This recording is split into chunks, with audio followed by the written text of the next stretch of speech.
out of this stadium tonight with our heads held high. That is amazing.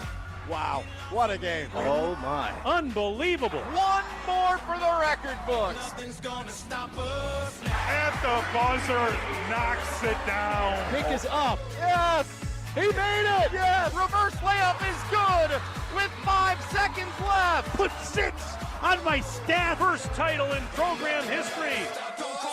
Being an in-state kid, everything that I wanted in the school was right at home. Every coach has a toolbox, and every tool is from another coach. Camaraderie, be able to hang out with each other and be together. Takes it all the way for the touchdown. Led by a future Badger. I'm very excited for this kid because he is brilliant. What an absolute javelin toss. He's going to throw a jump pass and complete it for the 2-point conversion to Hawk. I mean, we can see a lot of offense. Put the exclamation point on it. At the buzzer. Wow. It's good. Oh my goodness. Do your best. Thank you so much for all you guys do for high school sports. Guys, I got goosebumps. That's all anybody can ask for.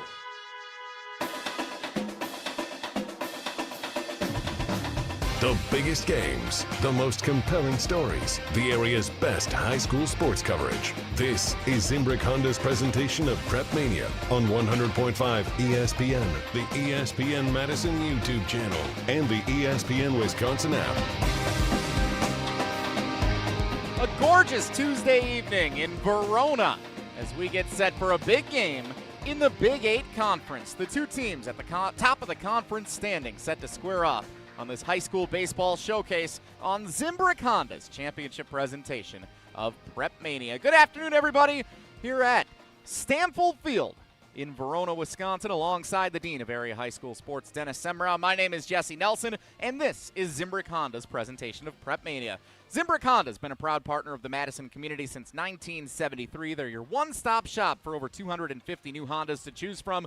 And whether you're looking for a sedan, an SUV, or a truck, their selection of new vehicles is second to none. Browse their car selection online at ZimbrickHonda.com. Shop local, shop Zimbrick Honda. The Sun Prairie East Cardinals, the dominant force in the Big 8 Conference, 8-2 on the season and a perfect 6-0 to begin conference play here in 2026, trying to avoid their first conference loss of the season as they visit, for the first of 2 games this week, the Verona Wildcats, second place in the Big 8, entering action this week, 5-2 overall in the season, and just 1 loss in conference play with a record of 5-1.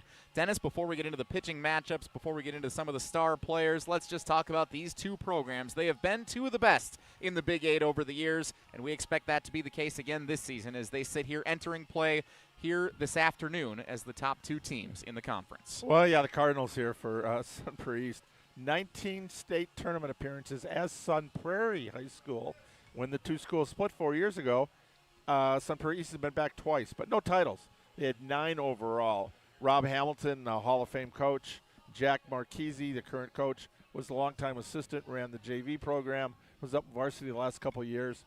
They've picked up right where Rob left off, and this is the team that a lot of teams can be intimidated. This is a team that you take their reserves, they could probably beat Madison East, Madison LaFollette, or play for those schools.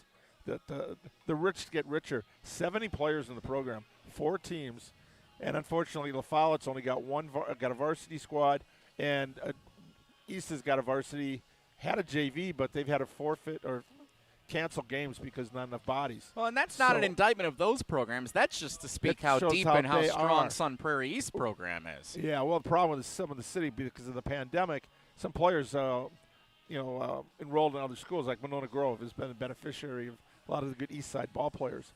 But so Sun Prairie, somehow their youth program is one of the best. You look at being a Middleton resident, Middleton and Sun Prairie have just for years, when I was in Milwaukee, there's always somebody, Madison West or Sun Prairie or Middleton, we'd be playing Little League championship states. Their youth program has just been so successful. So Jack was at that youth program for a long time.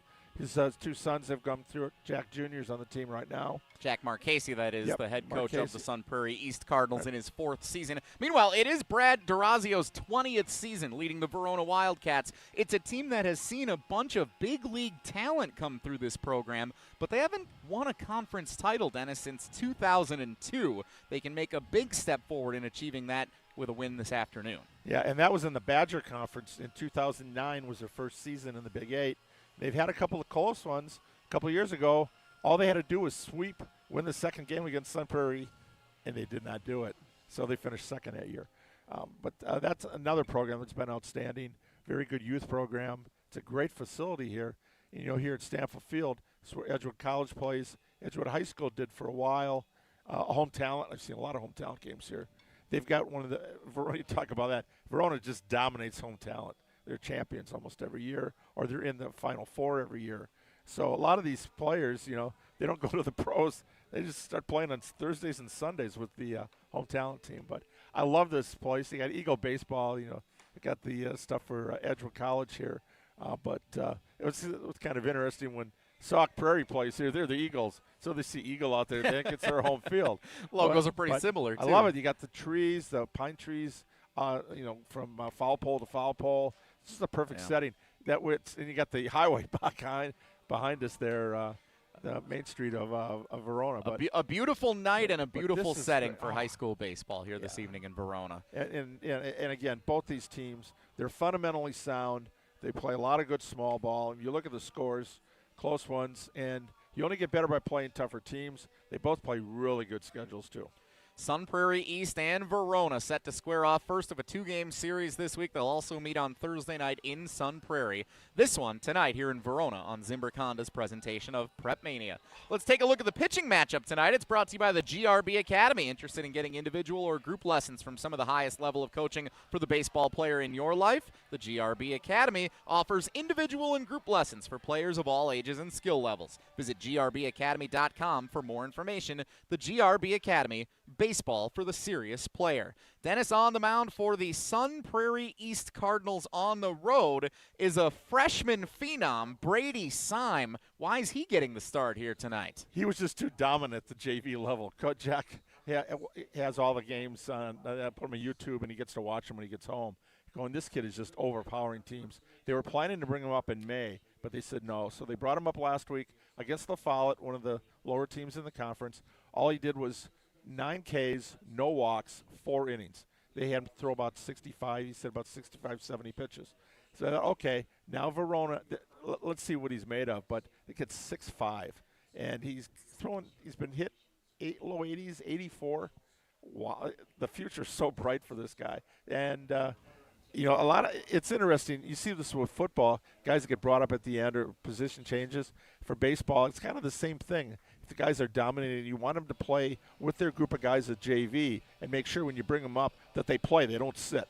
And so he is only going to be a pitcher here. I can see maybe there might be some games he still might play some JV just to get some at-bats if they want. But we'll see. I think he's up to stay on the varsity level. So one of those rare 4-year players in the Big 8. He wears number 32, Brady Syme, the freshman pitcher. Remind you of anybody? A young superstar throwing gas wearing number 32, off to an incredible career record-breaking start. You said it. He might be the Miz of Madison area high school baseball. And if he's the Miz, then it's Brandon Woodruff on the hill for the Verona Wildcats. The senior, the decorated quarterback, Landon Lasan.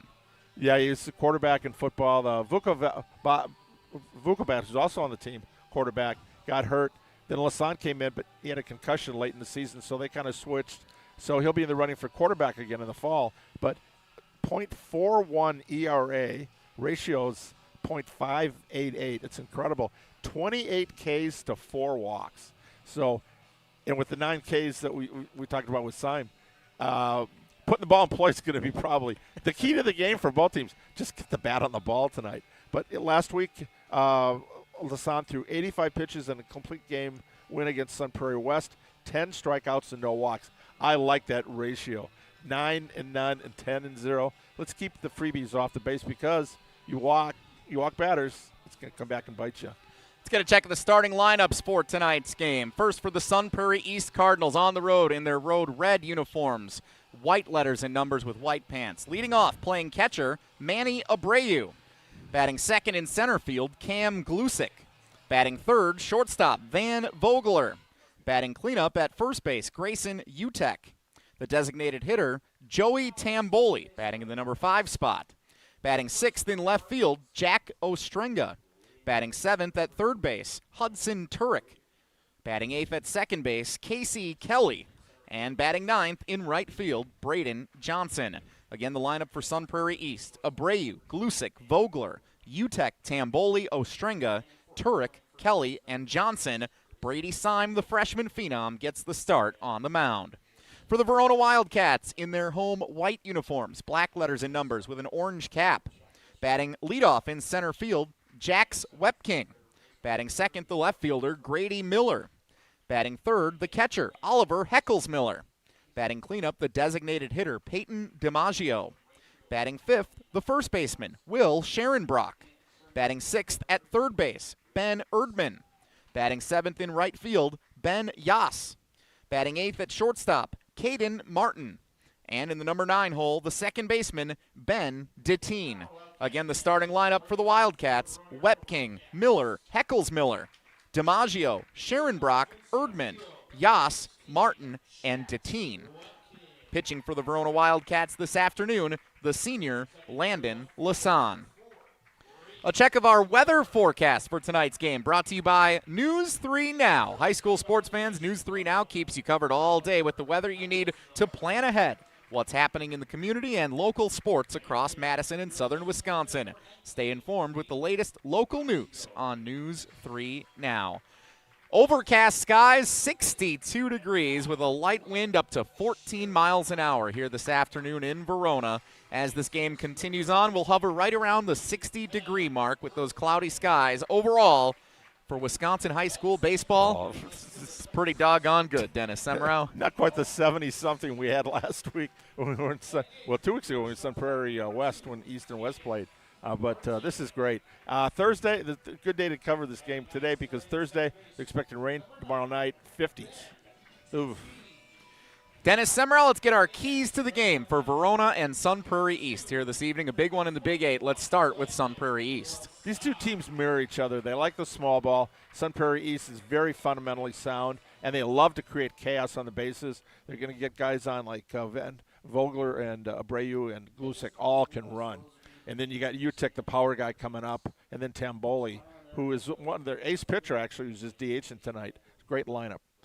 We'll step aside for the national anthem, come back after this first pitch on Zimbrick Honda's PrepMania.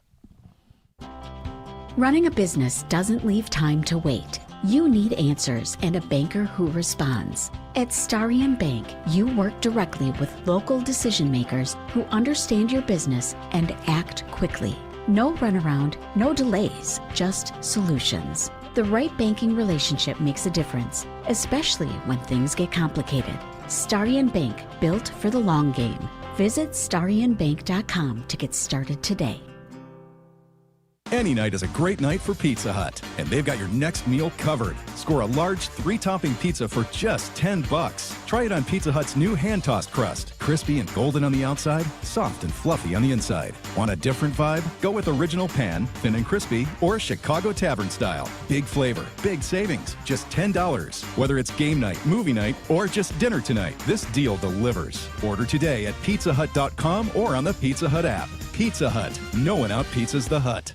Every event tells a story, from the first impression to the final moments. Have someone guide your guests through every chapter the way you want the story told. Hi, it's Jeffrey from Celebrations Entertainment. With a strong presence, great voices, and an award-winning team, trust us to guide, direct, and inform your guests through all the different chapters of the day. For fun, memorable entertainment for any event, please visit us at celebrationsentertainment.com. That's celebrationsentertainment.com. I didn't see myself going to college because I struggled with anxiety and depression, but I'm so glad I didn't let that stop me.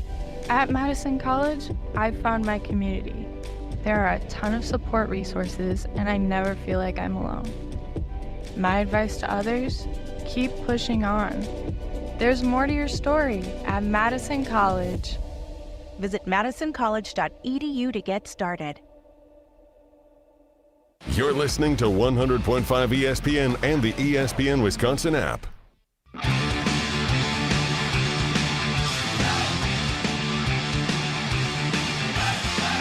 Zimbrick Honda's presentation of PrepMania High School Baseball Showcase on a beautiful Tuesday night in Verona, Wisconsin. A big game in the Big 8. The two best teams in the conference entering play in this final week of April, set to square off in the first of their two-game series. Zimbrick Honda's presentation of PrepMania on the ESPN Wisconsin app and on the ESPN Madison YouTube channel. Zimbrick Honda has been a part of the Madison community since 1973. Their customer service is second to none, and you can experience it for yourself at two convenient Madison service locations, on Fish Hatchery Road and on Grand Canyon Drive. From simple maintenance to expert repairs, Honda-certified technicians handle it all. And Dennis Semrau, if you need new tires at Zimbrick Honda, buy 3 and get the 4th for how much? $1. Shop local. Shop Zimbrick Honda. Ashton Rotman, our audio producer, back in the Everlight Solar studio at ESPN Madison. Owen Dimple, Bradley educated. Smart man. He's our video producer on site here at Stamfel Field in Verona. So we get set for this game here this afternoon. And who else is Bradley educated? We have a Verona player who is now in the Tampa Bay Rays system. I forgot his name. What's his name? Kisting. Jake Kisting. Kisting is now in the Tampa Bay Rays system. And who else? You. Oh, yeah, I am, too. Yeah, that's right. Yeah.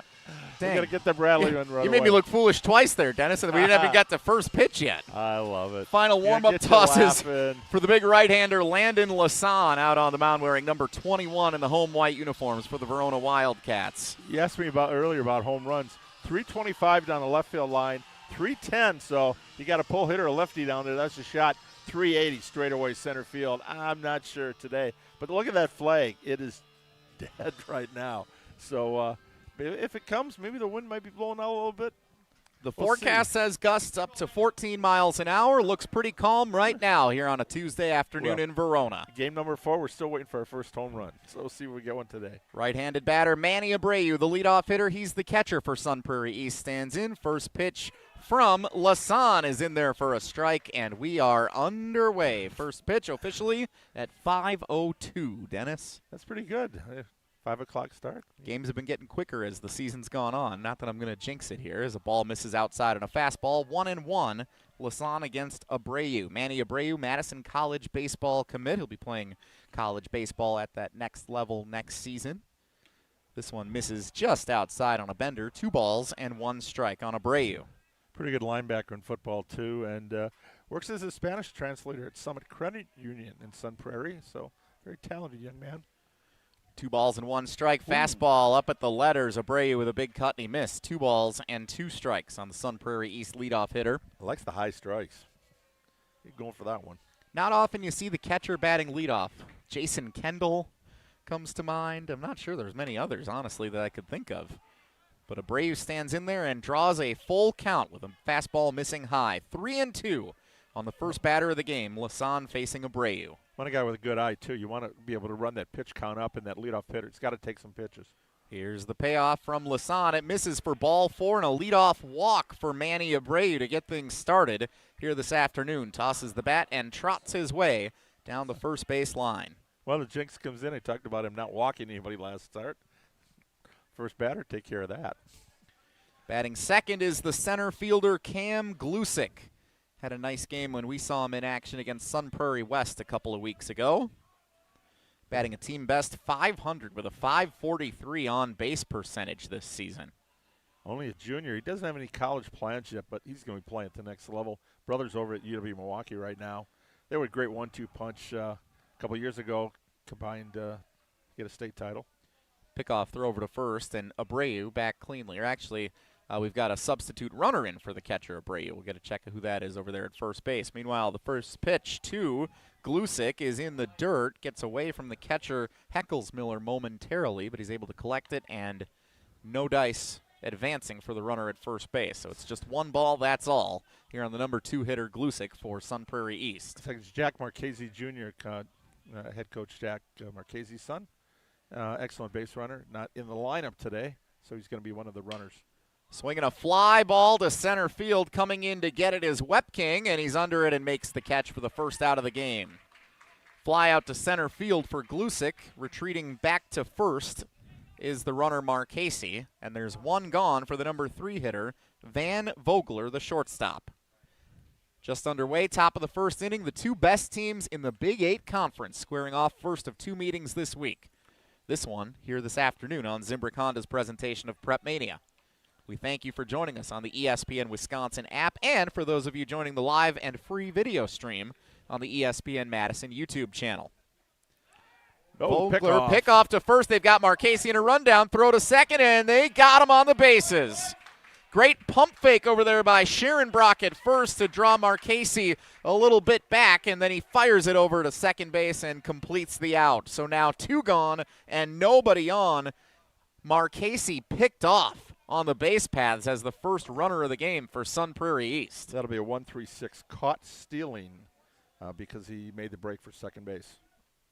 Now the first pitch to Vogler is a fastball on the outside corner in there for a strike, 0-1. One of my favorite players in the Big 8, three-sport athlete. Former UW Credit Union Student Athlete of the Week, Van Vogler. Oh, curveball's in there for a strike, and it's 0-2. Like my favorite quote, plays like his hair is on fire.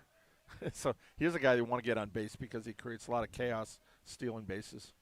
Lasan's 0-2 is in there for a called strike three looking. And Sun Prairie East is retired in the first. Lasan faces the minimum, allows a leadoff walk to Abreu. The runner gets picked off, and then it's 1-2-3. Verona coming up next in the bottom half of the first inning. No score so far on Zimbrick Honda's presentation of PrepMania. When you or a loved one are faced with an unexpected injury or illness, Stoughton Health's urgent care is there for you. Stoughton Health has 4 convenient urgent care locations for the care you need without the wait. We have urgent care locations in Stoughton, Oregon, McFarland, and Cottage Grove with extended hours to fit your schedule. Stoughton Health accepts over 160 insurances, including Dean Health Plan, Quartz, Humana, and more. Please visit stoughtonhealth.com for more information. Stoughton Health, creating excellence together. This is our crew. Here's a drive into left center field. Gary turning second. Gary Sanchez looking for 3, and he's in there with a cracking triple. Your home for the crew. 100.5 ESPN.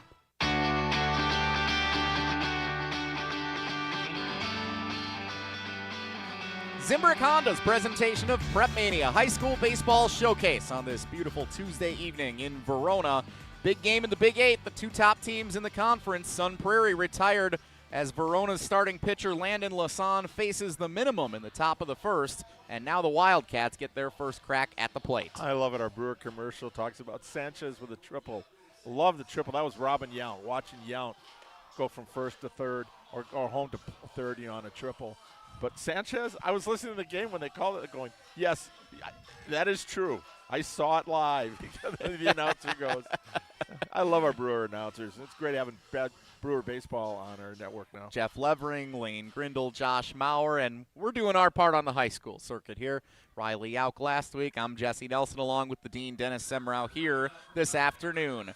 So batting leadoff for the Verona Wildcats is the center fielder, number 16, Jax Wepking, fastest player on the squad. We'll see if he gets a chance to show those wheels against the hard-throwing, right-handed freshman phenom, Brady Syme. First ball inside on a fastball, brushes back Wepking a little bit off the plate. That's probably one of the reasons why he's a running back in the football team. Painting the outside corner with a strong strike, Syme, and it's 1-1. A lot of names will be calling today. We called during football season. And it's interesting. Andrew Riley, football coach, was on the staff for a while as a baseball coach. The 1-1 chopped foul up the first base line. 1 ball and 2 strikes. And already you can see the speed on display with Syme's big right arm. Where's number 32 for Sun Prairie East? And again, we mentioned it in the pregame, a freshman called up to make his varsity debut last week. This one with some movement is fouled off just barely by Wepking. He stays alive at 1-2. So we're going to have to ask about that number uniform, if he had a chance or if that was just one that fit him. I bring up the number 32 because the comparisons to Jacob Mizarowski for the Brewers a year ago. He comes up, goes 6 innings, strikes out 9 in his debut last week. Here he is with a big opportunity against the second-place team in the conference. The 1-2 from Syme, grounded up the third, a little looper, and it's going to get by the third baseman Turek. Diving effort on the infield grass, couldn't come up with it, and an infield single for Jax Wepking. He's on base to start this game for Verona. Tough play to make, but trying at least to keep it in the infield. Grass a little long here.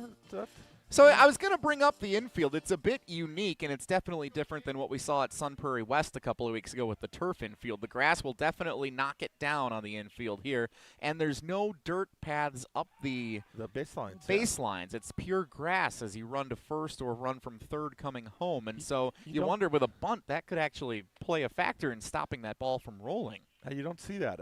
I don't remember the last time I saw a high school field. Yeah. Did not have the dirt baselines. Syme pickoff attempt to first. Wepking's back, showing bunt, pulling it back. Grady Miller, the number 2 hitter. It's in there for a strike. 0-1. Left fielder Grady Miller. He's going to be playing his college baseball right here. Edgewood College baseball commit for next season. Hitting .333 on the season. 3-sport athlete, also a football and a hockey player. Another pickoff from Syme over to first. Back in time is Wepking. I mentioned the shorter porch, 310 down the line, left-handed hitter. He has the only home run for Sun Prairie East this year. So maybe get one inside the foul pole. 0-1 on Miller. Miller nice. shows bunt and fouls it off the left side. So now it's 0-2. Pretty good crowd on hand here for the 5 o'clock first pitch. Sun Prairie East and Verona, expecting some more fans to trickle in as they get done with work and other responsibilities and head out here to catch the later half of this game. Plenty of time for you to get out here, too, if you want to come see some high-quality Big 8 baseball on a Tuesday afternoon on Madison's west side. This fastball high, and it's 1 ball and 2 strikes on Grady Miller. So far been ahead of both the first 2 hitters he's faced.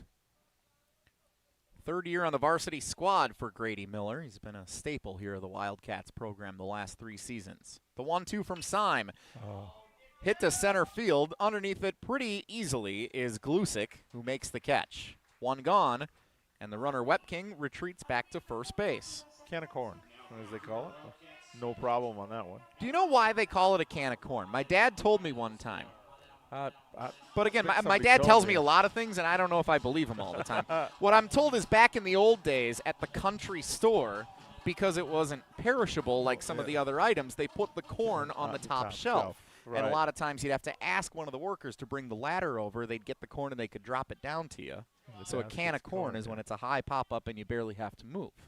Again, I have no idea if that's actually true or not. It's just what my dad told me, and I chose to believe it. Number 3 hitter is the catcher Oliver Heckles-Miller, batting left-handed, and takes a ball just high from Syme. 1 ball, that's all. Mount Horeb, they call it a can of coots. Their center fielder catches everything. He can go foul line to foul line if he wanted to. So they call it a can of coots over there. This one just off the outside corner fastball from Syme. 2-0 on Heckles-Miller. Co-captain of this Verona baseball team, batting .375 on the season. He's a patient hitter. He's drawn a team-best 8 walks about a month into this season. This one's just off the inside corner, brushing Heckles-Miller back, and it's 3-0. Just a bit inside. Can't resist. Do you give him the green light, 3-0 against the freshman Syme? A little early for that. I'd say make him throw you one. Take a strike here early in the game. Syme checks the runner, fires right in there for a strike, 3-1. Some say that's, wow, the pitchers are trying to get that strike in there, but then if you miss it, or you foul it off or you pop it up, and then maybe that next pitch might have been a ball and put you on base. The 3-1 from Syme is hit down the left field line. This one looks like it's going to stay fair. It is into the corner. Rounding second is Wepking. He's got a chance to score. Fielded by Ostrenga. He'll fire, hits the cutoff man, but not even close. Standing up and scoring is Jax Wepking. A double for Oliver Heckles-Miller. And Verona has a 1-0 lead in the bottom of the first. You mentioned fastest player on the squad. He was tooling it coming around third base. No way they were going to make a play on him there. So an opposite field hit, looked like it was a good pitch, and Heckles-Miller just went with the pitch to the left field and got the RBI double. draws 3 straight balls to start the at-bat, including laying off a couple that just missed. Took 1 strike down the middle, and then a great job waiting on it, sending it down the left field line, easily standing up with a double at second base. Oliver Heckelsmiller drives in the first run of this game here this afternoon. Designated hitter Peyton DiMaggio looking for more for Verona. Runner at second, 1 gone in the bottom of the first. Wildcats with a 1-0 lead on Sun Prairie East. A bender is in the zone for a strike against DiMaggio. Well, Heckelsmiller, first strike for our Pizza Hut player of the game. That's got a good opportunity. Remember, after the game, we will award our Pizza Hut player of the game.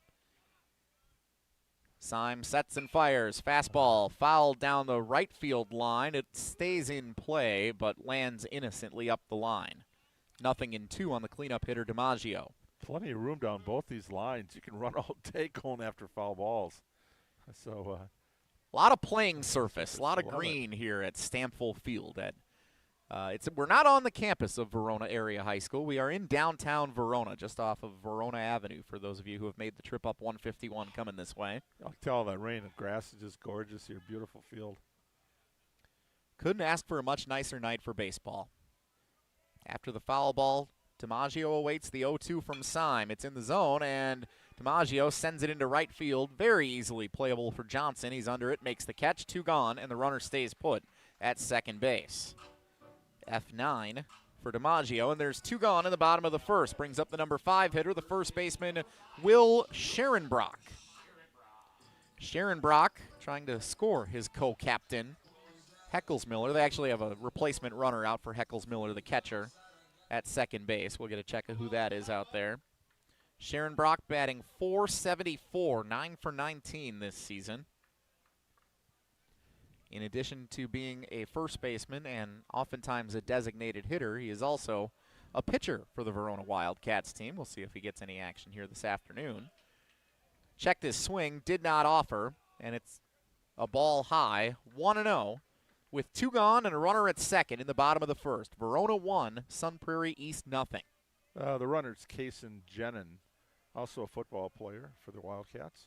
It's a common theme for both of these programs with many of the names we'll call. This one's lined into right field. It's down for a base hit for Scherenbrock. Rounding third, coming into score. Jenin, no, they gunned him at the plate. Oh, wow. What a strike from Johnson to the cutoff man, and then Abreu puts the tag on in a bang-bang play at the plate.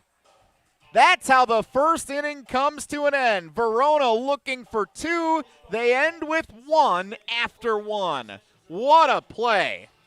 1-0. Verona leads Sun Prairie East as we head to the second inning on Zimbrick Honda's presentation of PrepMania. The News 3 Now First Warn Weather Team is certified for delivering the most accurate forecasts in the entire state of Wisconsin. Morning meteorologist Savannah Brito. When you're making plans, the weather often has other plans. Evening meteorologist Blaze Keller. At home, at work, or on the go, when we know, you'll know. Chief meteorologist Alex Harrington. Our team has the experience you can count on and the accuracy you can trust. News 3 Now First Warn Weather, keeping you ahead of the storms. Taylor Jenkins is in as the Bucks head coach. I think this hire just signifies a complete rebuild. What's this mean for Giannis's future in Milwaukee? Stay up to date on Madison's home of the Bucks, 100.5 ESPN and the ESPN Wisconsin app.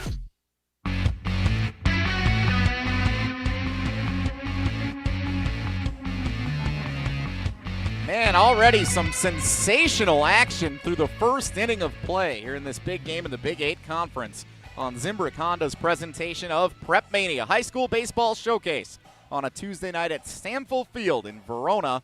The Wildcats hold a 1-0 lead over Big 8 dominant foe, Sun Prairie East. The Wildcats score 1. They were looking for more, Dennis. And how about the defense from Johnson in right field? Utek, the first baseman, serving as the cutoff man, fields it, turns, and fires a strike to Abreu, who puts the tag down at home plate to get the final out of the first inning. Again, basic fundamentals Sun Prairie prides itself on. Hit that cutoff man, keep the throw down, and it looked like it was going to be a close play. First we thought, okay, the runner's going to score, but it had to be 2 perfect throws, and they were. And then again, Abreu being able to put the tag on. First one missed inside, as does the second pitch from Lasan here in the second inning. 2-0 on the first baseman, Grayson Utek, who just delivered that phenomenal strike to home plate to gun down the runner and end the inning. Now Utek lines a hot shot right back up the middle. It's down in front of the center fielder, Wepking, for a base hit. And the leadoff man is aboard for the second straight inning for Sun Prairie East. Let's see if they can capitalize this time. That's the first hit of the game for the Cardinals, and it belongs to the first baseman, Grayson Utek, who can already say he's having a great day, and it's only the top of the second inning. Yeah, wipes out the no-hitters. You know, I say, whenever I go to a game, I say you never leave until both teams get a hit. If it's getting there late in the game, you never know if you're going to see history made. But Utek jumped all over that pitch, and it looked like center fielder might have a shot at it, but it just fell in front of him. Batting fifth is the designated hitter, Joey Tamboli, and he lines one foul up the left field line to get his at-bat started. Yeah, thought he was going to pitch today. Normally he'd be in his, but he had a good outing last week and decided to give him a couple extra days. So he'll throw Thursday. Considered the ace of the Sun Prairie East pitching staff, although Syme, with the talent he has, might give him a run for his money before the season's over. Check the runner at first, throw back, and he's back in plenty of time. So 0-1 remains the count on the designated hitter today, Tamboli. Son wants greedy. He wants another one. Got one pickoff here, 1-for-1.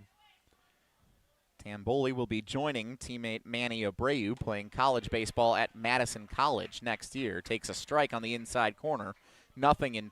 Lasan has been working quickly and efficiently, getting ahead of many of these Sun Prairie East hitters he's faced so far. One of the things I like about the guys going over to Madison College, they end up with the Mallards, too. It's always a fun fun summertime, yeah. Although I will say this, when I go to Madison Mallards game, I very rarely watch the baseball. I'm usually in the duck blind. Yeah, party time. The 0-2 Tamboli takes it outside. 1 ball and 2 strikes. I swear to you, I went for my friend Tyler's birthday one year, a bunch of years ago, and you could have just told us we were at a picnic outside. I would have not even known. Outside of when the duck flew down the zip line to start the game, I wouldn't have even known there was a baseball game going on. See, and I score everything. I go to the game and get me a beer and a hot dog, and I'm happy. Didn't they have like a 64-ounce old-fashioned or something a couple of years? Wasn't that crazy? Owen's shaking his head. He must have dabbled. In the dirt, 2 balls and 2 strikes. That's where I get to go on Father's Day. My kids and my wife take me there. And you guys called the game last week at Warner Park. Tamboli lines this one into center field. It's down in front of Wepking into second base easily as Utek, and the first 2 batters of the second inning are on for Sun Prairie East with nobody out. And now the Cardinals going to try and do what they do best and cause some chaos on the base paths and tie this game and maybe look for even more here in this second inning. Utek to second. Tamboli at first, and the batter is the left fielder, Jack Ostrenga. Yeah, we've heard that name for a long time. Addison's at Iowa playing football. Sam's at North Dakota. They could have both played baseball in college too. I think as long as you and I have been doing these games, almost 10 years now on Zimbrick Honda's PrepMania, there's been an Ostrenga to call in Sun Prairie. Jack shows bunt and makes contact, fouling it way off down the left field line and out of play. 0-1. I like the sound effects guy here at Stanfield Field. He plays a little shattered glass sound effect when the ball goes out of play. That scares the death out of all the fans. You're a great job. The parking lot's a little farther set back here. You're a little safer coming here for games than you are in a lot of other places. I've taken my share of balls off my windshield over the years. 0-1 to Ostrenga. He pulls back the bunt, and it's in there for a strike. 0-2. Good pitch. So now Ostrenga, trying to move the runners over, finds himself in an 0-2 deficit. Simon's he's working around the plate. He's not wild. Sun Prairie's just a very good hitting team. See if Ostrenga tries to move the runners over again here. The 0-2 from Lasan, swung on and fouled off the catcher. Stays 0-2.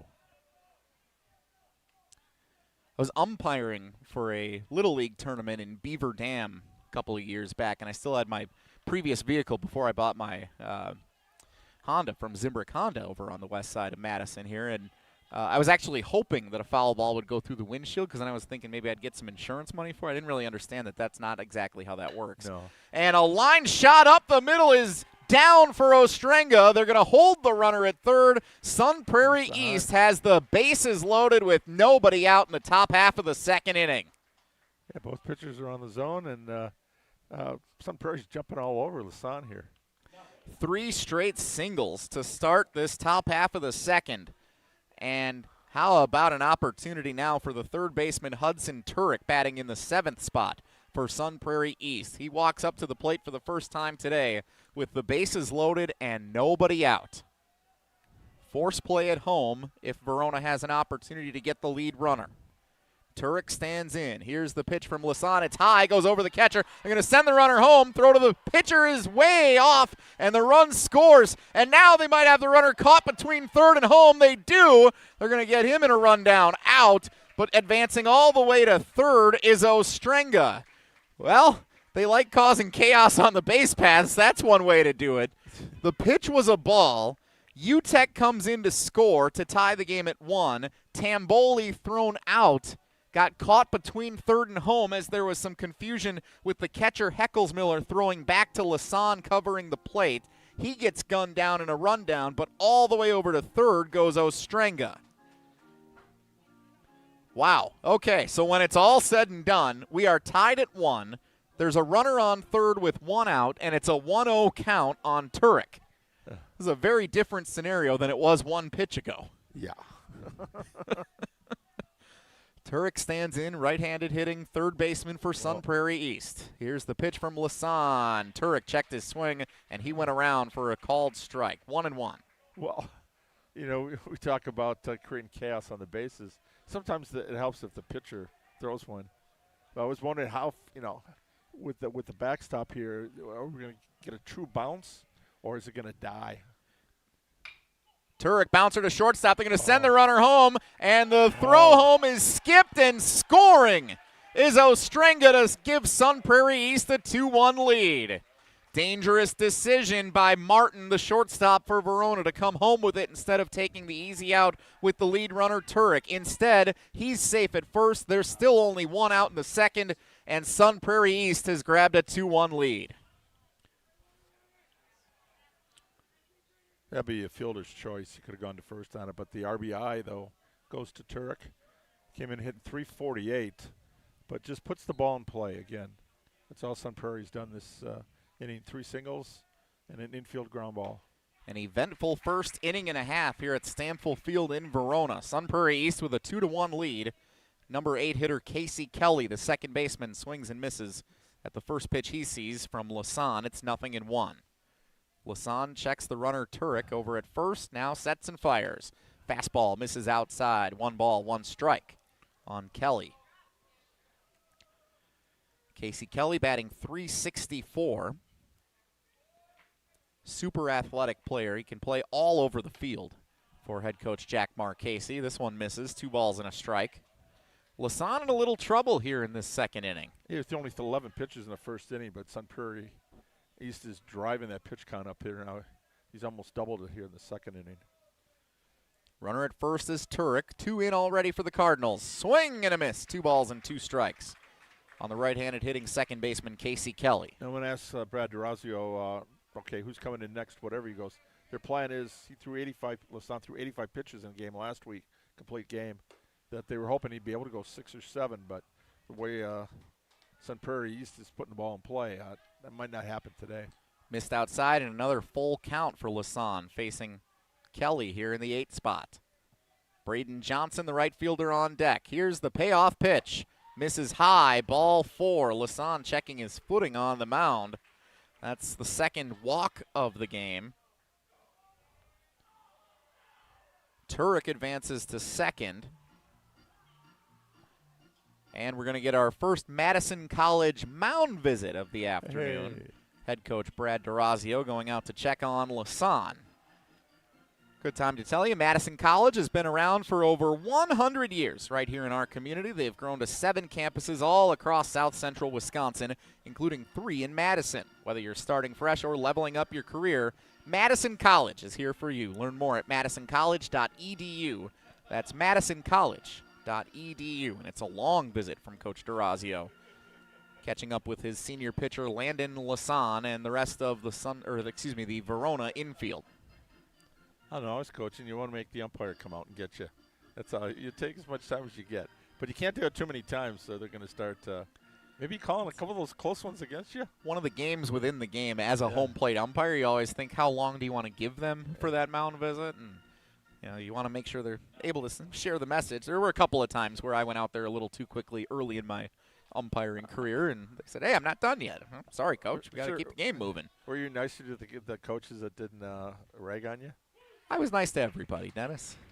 Showing bunt, pulling it back, Braden Johnson, the number 9 hitter, the right-handed hitting right fielder, and it's a called strike right down the pipe from Lasan. 0-1. Runners at first and second, 1 out, top half of the second inning. 2 runs already in for Sun Prairie East. They lead it 2-1. Fouled by Johnson. Decided to swing late at that bender from Lasan, and it's 0-2. Sun Prairie East, a perfect 6-0 to begin Big 8 conference play here in 2026. They have been the dominant team in the Big 8 over the last 2+ decades. The 0-2 from Lasan. Just off the inside corner as Johnson again showed bunt but pulled it back. Well, this is just a great baseball conference. Madison Memorial, Janesville Craig has been great for years. Middleton has had their share of state tournament trips. And for a long time, East La Follette were very competitive as well. Lasan got Johnson to chase it in the dirt outside for strike 3. Swing and a miss. Down goes Johnson. Second strikeout of the afternoon for Landon Lasan, and that Madison College mound visit pays off for Coach D'Orazio. Helps his pitcher calm down, gets a big strikeout for the second out here in the second. Now force at any base as the leadoff hitter Manny Abreu steps up for his second plate appearance. Bender in there for a strike. Lasan on the attack. It's 0-1. That was a big out number 2 with the heart of the team, Abreu, Glusick, Vogler, Utek. That is a murderer's row for high school baseball. Abreu with 2 on and 2 out. Here's the pitch. In there for a strike at the knees. It's 0-2. This is more the Landon Lasan we saw in the first inning. And quite frankly, the first couple hitters of this inning before they got on base. He was attacking, getting in ahead of the hitters. A couple of Cardinals were able to get some base knocks with 2 strikes on them, and that's how the floodgates started to open here in the second inning. Lasan misses high with a fastball. 1-2, tried to get Abreu to chase it. And let's see what he brings him here on a 1-2 count. Runners at first and second. The pitch. Just misses outside off the corner. 2-2.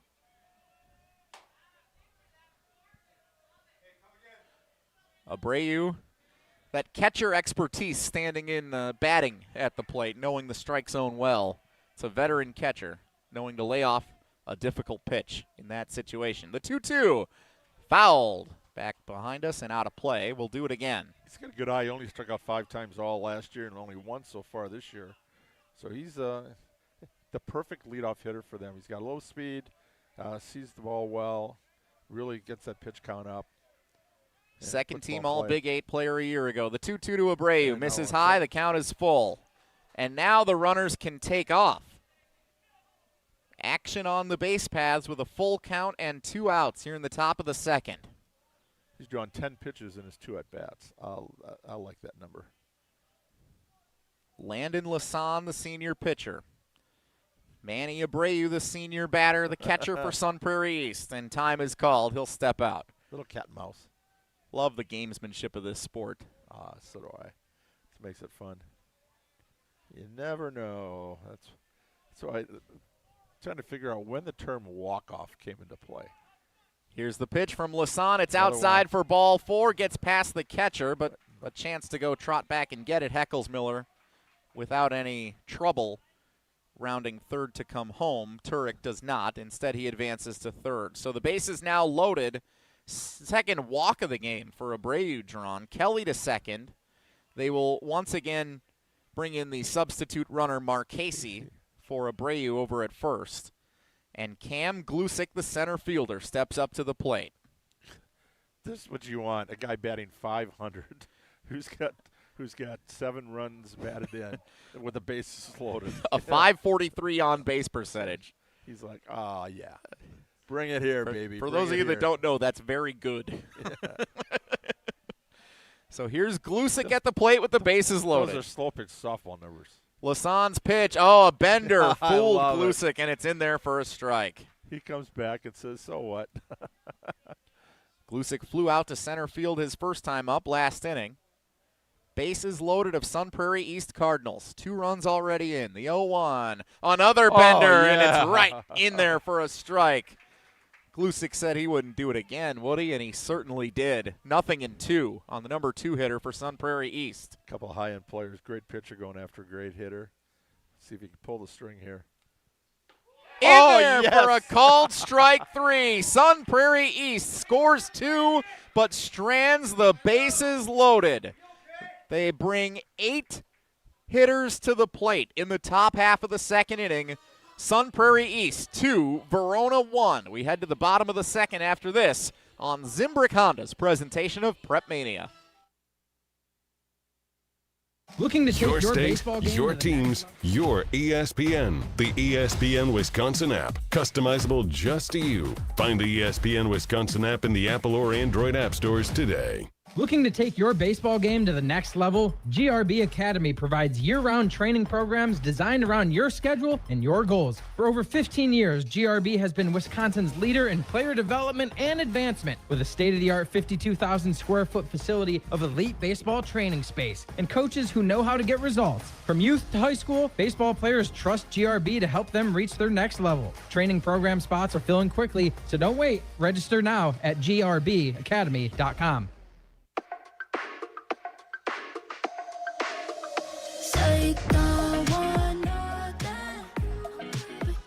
Bottom half of the second inning coming up on Zimbrick Honda's presentation of PrepMania on the ESPN Wisconsin app and the ESPN Madison YouTube channel. Jesse Nelson with the Dean Dennis Semrau at Stamfel Field here in downtown Verona. The Verona Wildcats scored first in the bottom of the first inning. Sun Prairie East comes back to score 2 in the top of the second, but I think the Cardinals would be the first to tell us, Dennis, that they thought they should have had more in that top half of the second inning, stranding the bases loaded and running themselves into an out with the bases loaded their first time with that opportunity in that inning. Big thing is they made Lasan throw 35 pitches. He's up to 46, and your limit's 100 at the high school level. If you get over 100 with the batter, you can finish that batter out. But so that's more than half the pitches in 2 innings that he threw in 7 his last outing. 1 ball and 1 strike here in the bottom half of the second on our leadoff hitter for the inning, the third baseman, right-handed hitting Ben Erdman. Takes a ball high from the freshman Syme, and it's 2 balls and 1 strike. Brady Syme on the mound wearing number 32 in the road red uniforms for Sun Prairie East. Paints the right outside corner for a strike, and it's 2-2. Erdman, an honorable mention all Big 8 wide receiver for the Wildcats football team. Fouls this one, chopped up the third base line. We'll do it again. Back-to-back Bens leading us off here in this second inning. Ben Erdman with Ben Yoss, the right fielder, on deck. Brady Syme, phenomenal debut at the varsity level last week for Sun Prairie East. Roughed up a little bit in the first inning, and he gets Erdman to chase this one on the outside corner. Strike 3 swinging, and the first strikeout of the afternoon for the freshman Brady Syme. 1 gone in the second inning. Got a lead there, and got to feel pretty good offense coming through for him, and wiped out that run that Verona got in the bottom of the first. The right fielder, Yoss. This one misses inside. 1-0 here on Yoss. Batted .370 last year. This one in there for a strike from Syme, 1-1. He's called the Swiss Army knife for the Verona Wildcats baseball team. Yeah, might see him throw today. He's one of the potential guys coming out of the bullpen. Bender in there for a strike from Syme. It's 1-2. Now we're seeing the movement sprinkled in with those 80-mile-an-hour fastballs that he can touch. That's what makes him dangerous, just like the Miz. The 1-2, lined up the middle, and it's down for a base hit. Good two-strike hitting for the right fielder, Yas, and he's aboard with 1 out here in the bottom half of the second inning. A single for the right fielder, Yas. Yeah, came in and hit 182. That pushes him up to 250. That's what happens. You don't have a lot of bats early. Kind of fluctuates a little bit. So good way to start the 1-out start the rally going. Hopefully here for the home team. And if you notice, if you're watching with us on the ESPN Madison YouTube channel, there wasn't a lot of movement on that fastball from Syme, and that's the difference. It's the same at every level. You can say it for the Miz, too, up at the Major League level for the Brewers. This one paints the outside corner for a strike against the number 8 hitter, Caden Martin, the shortstop. When those fastballs don't have movement on them, they're easy to read as a hitter, and that's when you can catch up to them once you get used to it a little bit. When that fastball's moving on its way to the plate. It's not how hard you throw, it's where you throw it. Yep. This one fouled off, out of play down the right field line. Runner was going, Yas, so let's keep an eye on that. He's a speedster. 0-2 on Caden Martin, the shortstop.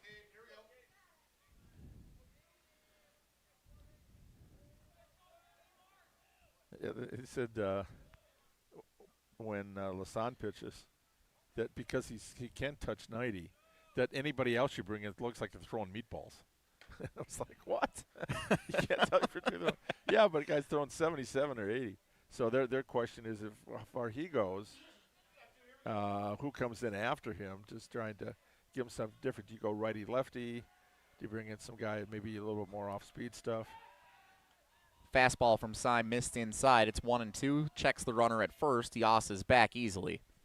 I was talking to Jack last night, Marchese, about that with the kid here, and he goes, yeah, probably 70, 75 pitches limit. Just a freshman, but nice to get that lead. Lined single into left field for Martin, and back-to-back hits for Verona. They've got some action now on the base paths with 1 gone in the bottom of the second. Yas advances to second. Back-to-back singles for the Wildcats. And the number 9 hitter, Ben Deteen, the second baseman, will get his first at-bat of this game. And now a Madison College mound visit for Jack Marchese, checking on his freshman pitcher, Brady Syme. He's kind of worried coming in, looking at how many strikeouts both pitchers have had coming in. The fact neither team has given up a lot of runs. Is this going to be one of those games? No, we've only had 3 strikeouts and had a slew of hits so far. We're up to that's 8 base hits so far, and we're just in the second inning combined. Madison College mound visit. Madison College been around for over 100 years right here in our community. They've grown to 7 campuses all across south central Wisconsin, including 3 in Madison, and they might grow to 8 based on how long this game's taken so far. Whether you're starting fresh or leveling up your career, Madison College is here for you. Learn more at madisoncollege.edu. That's madisoncollege.edu. A lot of fireworks, a lot of activity so far in these first 2 innings, and it's been a good game so far. We're okay sitting back and enjoying some baseball here on a beautiful evening. Did your wife ask you what time you're going to be home? She will long be asleep by the time I get home. It's an early-to-bed night for Becca tonight. Karen always asks me, because could be 2.5 hours, could be 4. You never know. Boys' night out if you want to hit up the Draft House or any of the North and South here in Verona, one of our great partners. Don't tempt me. I love them both places. Number 9 hitter Deteen stands in, takes a cut at the first pitch he sees from Syme, and it's just foul down the left field line. Lands about, 1.5 foot left of that foul line down in left field. 325 to the corner. He had a really good crack on it. Yeah, Deteen coming in at 357. Just jumped all over that one. Plays a little bit of a GRB travel ball. I imagine he's pretty good. His older brother, like you said, is playing Xavier in college. He's a really good pitcher. Yas the runner at second. Martin the runner at first. 0-1 on the number 9 hitter Deteen. Syme sets and fires right on the outside corner. Great pitch for a strike. It's 0-2.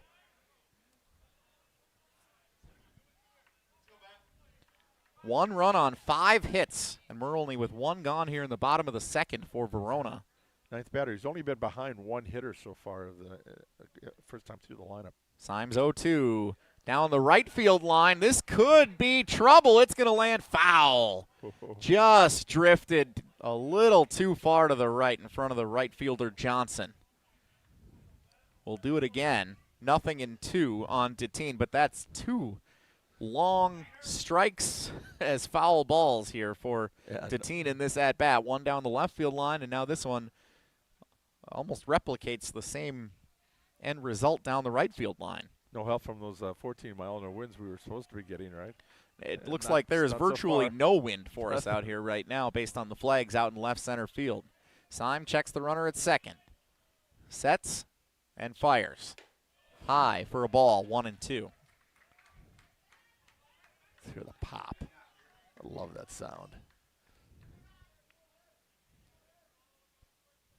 We've actually had the discussion while we've been up north at our cabin. What's your favorite sound? We'll talk more about that in a moment.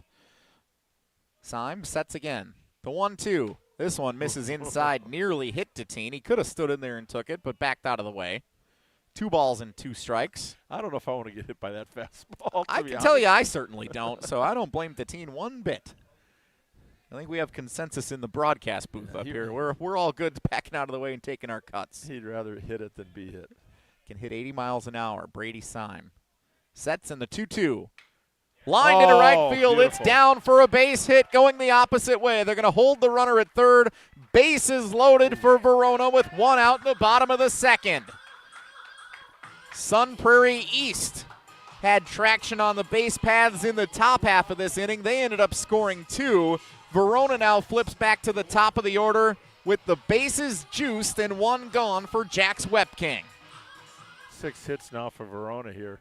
They brought their A game at the plate. But now here's where Wepking comes into play. And as you said, the fastest guy in the squad came in batting .368. 6 of the first 9 hitters in this game for Verona with base hits against the freshman Brady Syme. Wepking singled and scored back in the first. The lone run so far of the day for Verona. Chopped up the middle. It's going to get through for a base hit. 1 run will score. They're going to hold the runner at third. Good, strong throw from Glusick in center field. That's good coaching over at third base, knowing who's out there in center field. But the tying run comes in to score for Verona on a 4th consecutive hit for the Wildcats. Wepking with an RBI single, and we're tied at 2 in the bottom of the second. Well, dangerous. Syme, he went up with his right hand like he was going to try to knock it down. I'm like, no, that's how you break fingers. Edgewood College commit Grady Miller. This will be his home field here in Verona next year with the Eagles. Looking to come up with a clutch hit here in the bottom of the second inning. Takes a ball outside from the freshman Syme. 1-0. Wepking now the first one to have 2 hits in the game for either team. Martin, the shortstop, stands at third. Deteen, the second baseman, stands at second. Wepking, the center fielder, at first. And the hitter is Grady Miller. He takes a called strike on the inside corner, 1-1. Up the middle, they're playing at double play depth, and Syme did get the ground ball that he was looking for. Could have had a chance to get out of the inning if they were able to field it, but just found a gap between the second baseman and the shortstop. 1-1, cut on and missed by Miller. He actually foul-tipped it back into the catcher's mitt. 1-2 now on the left fielder for Verona. His 40th pitch, they're running the pitch count up on him here. Teams double play depth, shortstop and second, first, and third are in to try to get a play at the plate. The 1-2, chop back pitcher to the pitcher. Syme's going to have a is. play. Oh, it took a tough hop on him. Everybody's safe, and Verona has a 3-2 lead. The grass infield grown beautifully with the rain we've had here the last couple of weeks, and it was just a little long and caused a disruption for Syme fielding the chopper. The second hop got him. Verona leads it 3-2, and they still have the bases loaded with 1 out in the bottom of the second. Yeah, they'll call that an E1 there, unfortunately. Miller reaches. Wepking to second. Martin scores. Deteen to third. And now the catcher, Oliver Heckles-Miller, stands in. He doubled his first time up in the first inning. RBI double. Brought in Wepking. Takes a strike on the outside corner. 0-1. That's just what you wanted. Ball back to the pitcher. Could have been a 1-2-3 double play. Might not have because it was a little bit of a slow roller, a little bit of spin on it. And like you said with the grass, he just could not come up with it. Martin was a fairly speedy runner coming up the line from third to home. I wonder if that got into Symes' head at all as he fielded it. It did take a tough hop on him. The 0-1 fouled up in the air and out of play near the third base dugout. 0-2 now, the count on Heckles-Miller. Entered this game batting .375. Only played half of last season for Verona with an injury. Hit .263. Today he's the catcher. He can also play in the infield and serve as the team's designated hitter throughout the course of the season. This one off the outside corner. 1 ball and 2 strikes.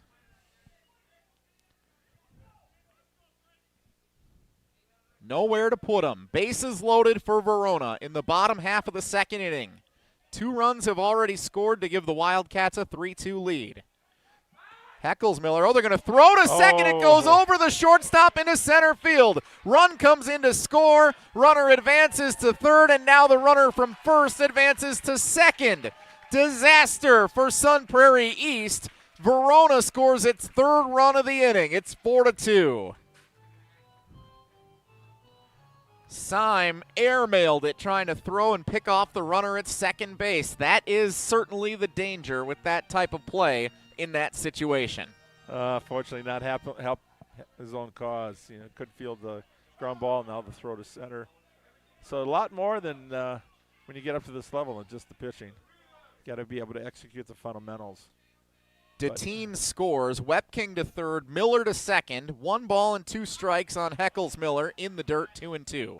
Good stop by Abreu behind the plate for Sun Prairie East. And unfortunately, that was an ill-advised throw from the center fielder. Should have gone into second. That runner at first now takes out that force play or potential double play. Base hit could score 2.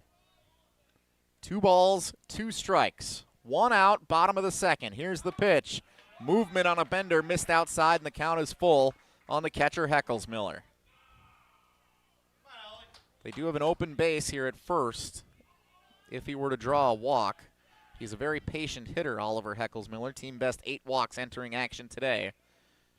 Well, DiMaggio's on deck. Yeah, the designated hitter, DiMaggio. Drooling, going, load him up, load him up. Strike 3 called right down the middle. Heckles-Miller, the catcher, watched it go by. Second strikeout of the game for freshman Brady Syme, and he needed that one in a big way. There's 2 gone here in the second now. Peyton DiMaggio, the designated hitter, steps in now with 2 runners on in scoring position at second and third with 2 outs. 3 runs already in for Verona in the bottom half of the inning.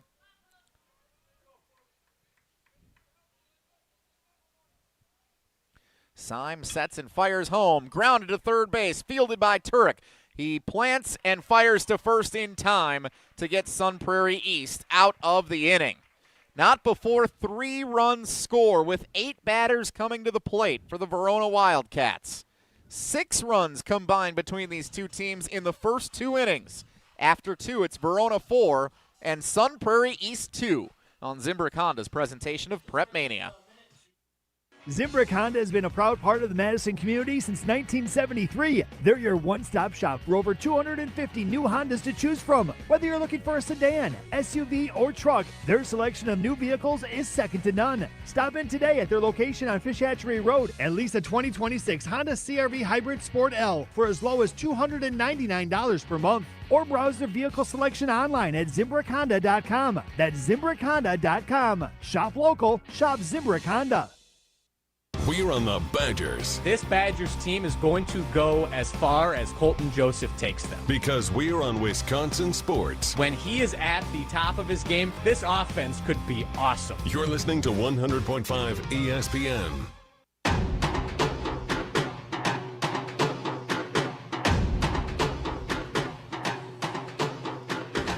Zimbrick Honda's presentation of PrepMania on the ESPN Madison YouTube channel and the ESPN Wisconsin app alongside the Dean, Dennis Semrau, audio producer Ashton Rotman back in the Everlight Solar studio at ESPN Madison, and video producer Owen Dimple on site with us here at Stample Field in Verona. My name is Jesse Nelson.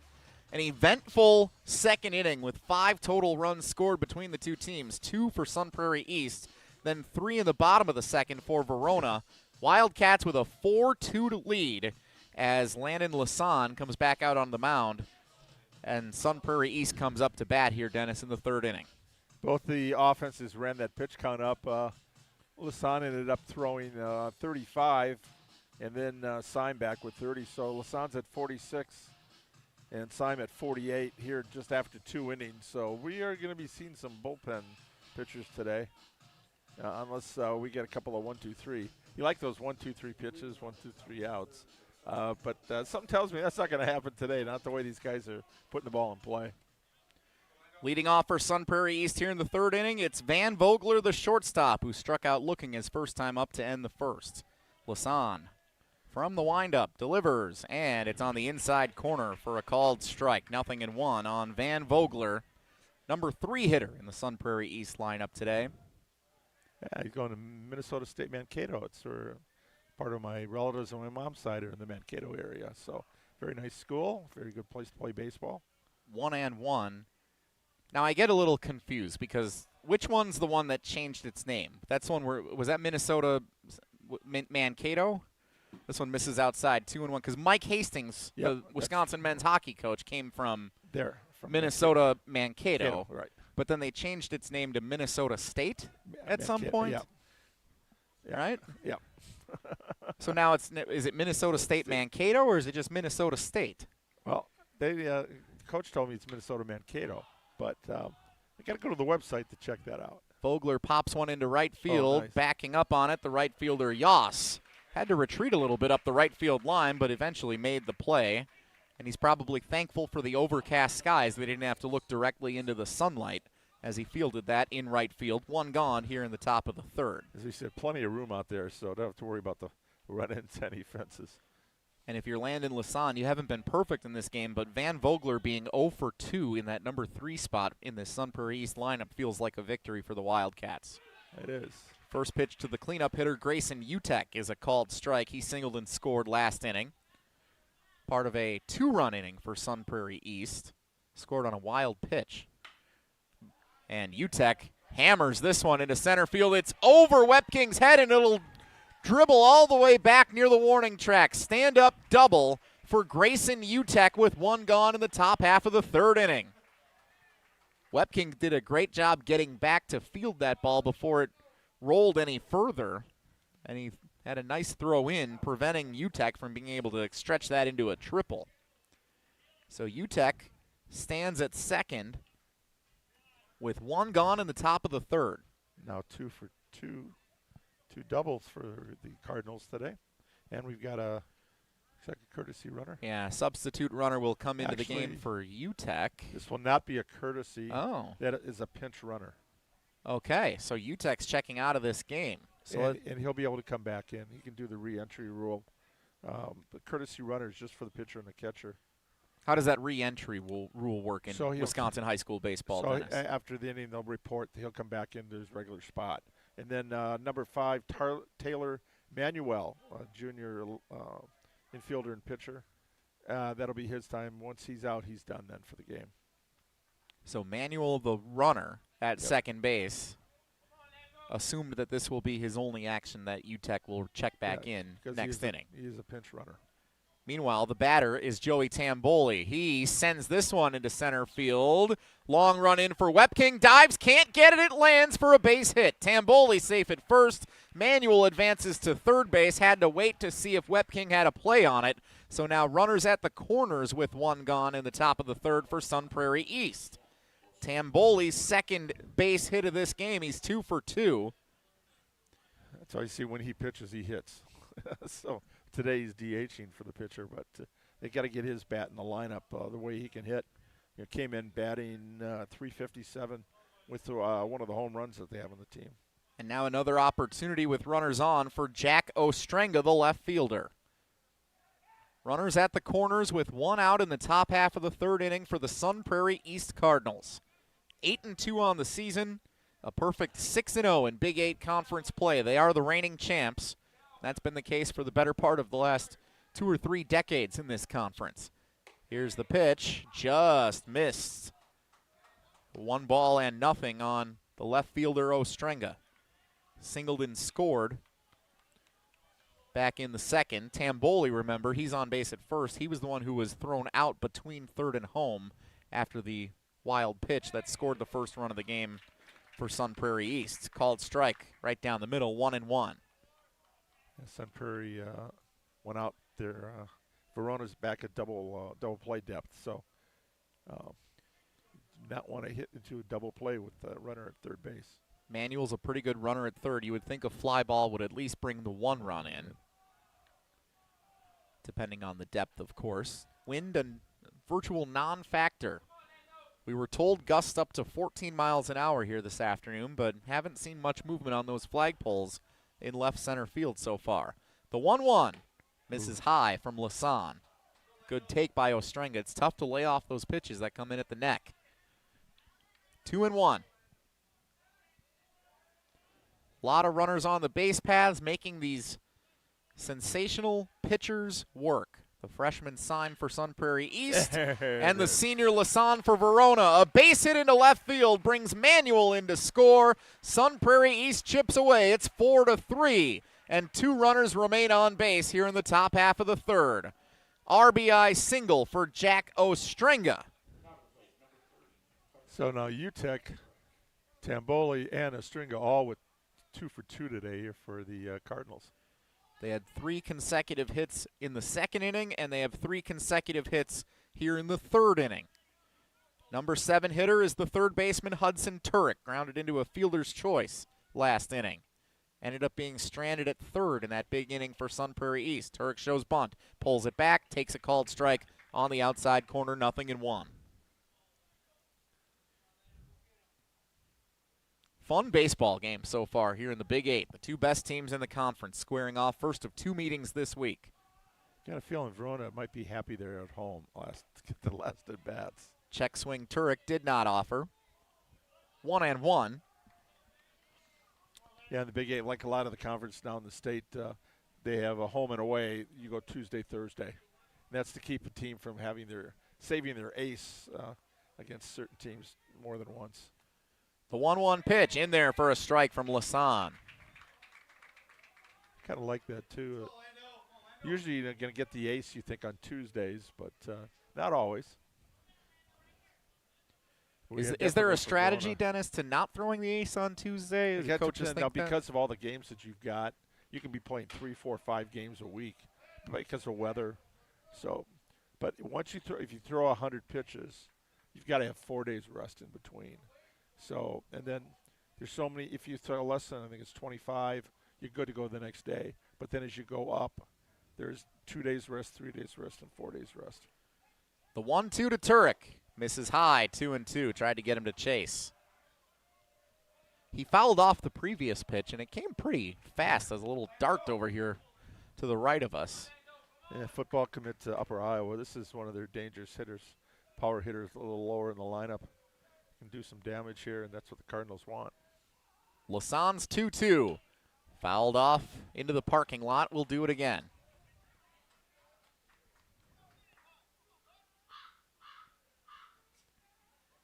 Up to 62 pitches here for Lasan here just in the third inning. 2 balls, 2 strikes, 1 out. Top half of the third inning, 1 run already in for Sun Prairie East. Lasan misses low, and the count runs full. Wanted that one. That was close. Senior Landon Lasan, also a quarterback for the Verona Wildcat football team. We've seen them in action quite a bit over the last couple of years on Zimbrick Honda's PrepMania. The payoff pitch, lined into center field. This one's hit pretty well. Wepking is back on it, and he makes the catch backtracking. Runner will advance to third from second, but 2 gone, and Wepking, losing his hat in center field, does a tremendous job tracking down that hard hit ball by Hudson Turek. 2 gone in the top half of the third. Now runners at the corners for Sun Prairie East. We talked about him being the fastest player in the squad. He showed that speed out there and an ability to go get the fly ball right in front of the Eagle sign, the word Eagle there in the right center field gap. That could have been some problems. That gets down. That could have scored 2 runs. And it brings up the second baseman, Casey Kelly, now with runners at the corners. Tying run at third base, go-ahead run at first here in the top of the third inning. Kelly hit 364 coming in. The guy loves to steal bases. Lasan delivers a bender in there for a strike. 0-1, getting ahead of the number 8 hitter, Kelly. Second baseman, not too many second basemen are backup catchers. He's the emergency catcher for the Cardinals. Mark Loretta, I think, was the emergency catcher at one point for the Brewers. This one bounced foul up the left field line, 0-2. The Northwestern Wildcat. He was one of my favorite players with the Brewers. He's a good guy. Those are or was it Jeff Cirillo who might have been the emergency catcher? I feel like there was a game that Cirillo actually caught. I think so. Cirillo was the third baseman for the Brewers. 0-2 on Kelly. Lasan delivers. Fastball high, it's a ball, and the runner, Ostrenga, was taking his sweet time, advancing from first to second, trying to draw a run so that the runner from third could potentially come in to tie the game. Verona didn't bite. Sun Prairie West did a couple of weeks ago, and it cost them. That's 6 stolen bases now for Ostrenga.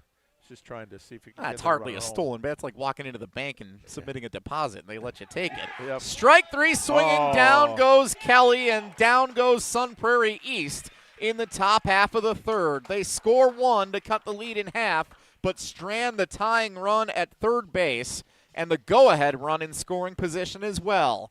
After 2.5, it's Verona 4 and Sun Prairie East 3 on Zimbrick Honda's presentation of PrepMania.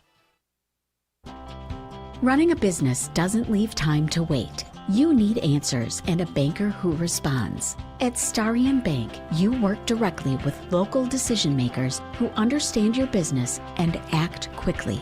No runaround, no delays, just solutions. The right banking relationship makes a difference, especially when things get complicated. Starion Bank, built for the long game. Visit starionbank.com to get started today. This is our crew. Lockridge, long run, leaping. Did he catch it?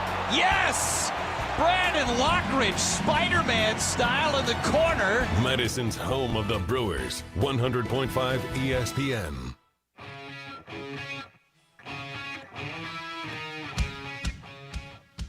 Zimbrick Honda's presentation of PrepMania on the ESPN Wisconsin app and the ESPN Madison YouTube channel. Alongside the Dean, Dennis Semrau, my name is Jesse Nelson. Bottom half of the third inning coming up, the Verona Wildcats with a 4-3 lead over the undefeated first-place team in the Big 8 Conference, the Sun Prairie East Cardinals. PrepMania brought to you by Stoughton Health, where they've been providing trusted care close to home, and they're proud to support student-athletes from around the area, from rehab to ortho care. Stoughton Health provides comfort and convenience locally. Visit stoughtonhealth.com to learn more today. 2 innings, and the freshman Brady Symes' day is done on the mound for the Sun Prairie East Cardinals. We were wondering if he would have a phenomenal outing the way that he did last week against La Follette. That is not the case. Sun Prairie East makes a pitching change here already in the third inning. Dennis? Yeah, Symes, 2 innings pitched, 7 hits, 4 runs, 3 earned, 2 strikeouts, no walks, through 48 pitches. But now they go with the left-hander. They bring in UTEC. He coming in, he's pitched 6 innings so far this year, 1-0 with a 1.17 ERA. A lot of swing and miss with his stuff. Throws about 82 miles an hour for a sophomore 15-year-old. I'd say that's pretty good. Last year he was 1-1 with a 2.93 ERA, and he has a good breaking ball that he can throw for strikes. So you're going righty now. You're bringing back with the left-hander and see if Sun Prairie wants to see if they can keep it close there. The way they've been on base, they were 1 run, 3 hits, no errors, 2 left the last inning. 6 hits, but they stranded 5, and they thought that was about it for Symes. So introduction to a little bit tougher competition, a little bit better than it was against the Follette last week, but he got to throw and looked pretty good out there. Unfortunately, the 2 errors, his throwing error and unable to feel the ball cost him a couple of runs. So a couple of changes, and now it makes more sense why they ran for UTEC last inning with Manuel. Remember, his day is done as the pinch runner. He checks out of the game.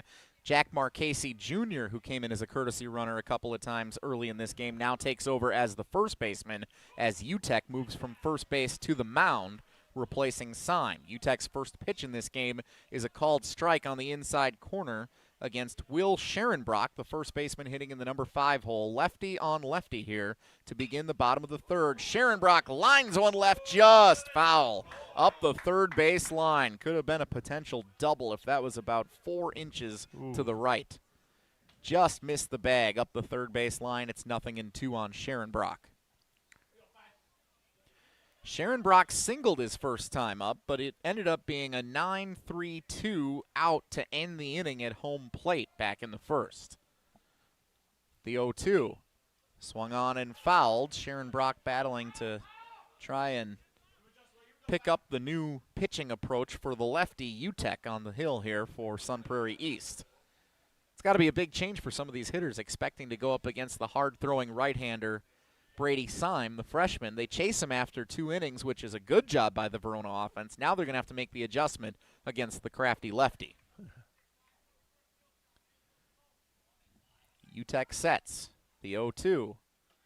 On the inside corner and a called strike 3. Scherenbrock goes down looking, and there's one gone in the bottom of the third inning. First hitter sat down without swinging the bat on the called third strike by Grayson UTEC. Yeah, good movement there, kind of frozen. You got 3 left-handers in that lineup, too, for Verona, so coming back with a left-hander gives the Cardinals a little bit of an edge. Ben Erdman struck out swinging to begin the second inning, ended up being 3 runs for Verona in that inning. Takes a ball off the outside corner, and it's 1-0. 4 runs, 7 hits, no errors for the Wildcats. 3 runs, 6 hits, and a pair of errors for Sun Prairie East. UTEC delivers, line down the right field line. It's going to stay fair and roll all the way to the wall. Rounding first is Erdman. He's into second base standing up, and that's where he'll stay put.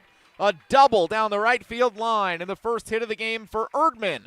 Another runner in scoring position for Verona with 1 gone in the bottom of the third. Right-handed hitter against a left-handed pitcher there, Dennis. You're able to sit back on it a little bit, wait to see it coming across the plate, and hammer it quick down the right field line. That's a good piece of hitting by Ben Erdman. Equal opportunity offense today. Erdman, the 7th batter in the lineup now to get a base hit for Verona. The only 2 guys that don't have one are Grady Miller, number 2 hitter, and DiMaggio, the cleanup hitter. And those are 2 of the best hitters in the lineup statistically coming into this game. But when you're bottom of the batting order coming up, the 7, 8, 9, all that singles are first time up. That's a cool day when the bottom of the lineup can pull its weight. Ben Yoss takes a called strike. Senior getting the start today in right field. Singled and scored to start that big second inning for Verona. Now 8 hits in the first 2+ innings in this game against a really talented Sun Prairie East pitching staff. The 0-1. Oh. Took it, checked his swing, and it's a called strike anyway. 0-2 on Yoss. Nice breaking ball, just froze him.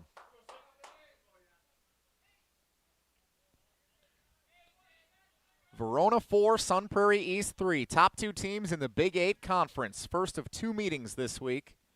This one in Verona. They'll also meet Thursday night, scheduled in Sun Prairie. The 0-2, called strike 3 on the outside corner. Yoss sits down, and the second strikeout looking for Grayson UTEC here in this third inning in relief.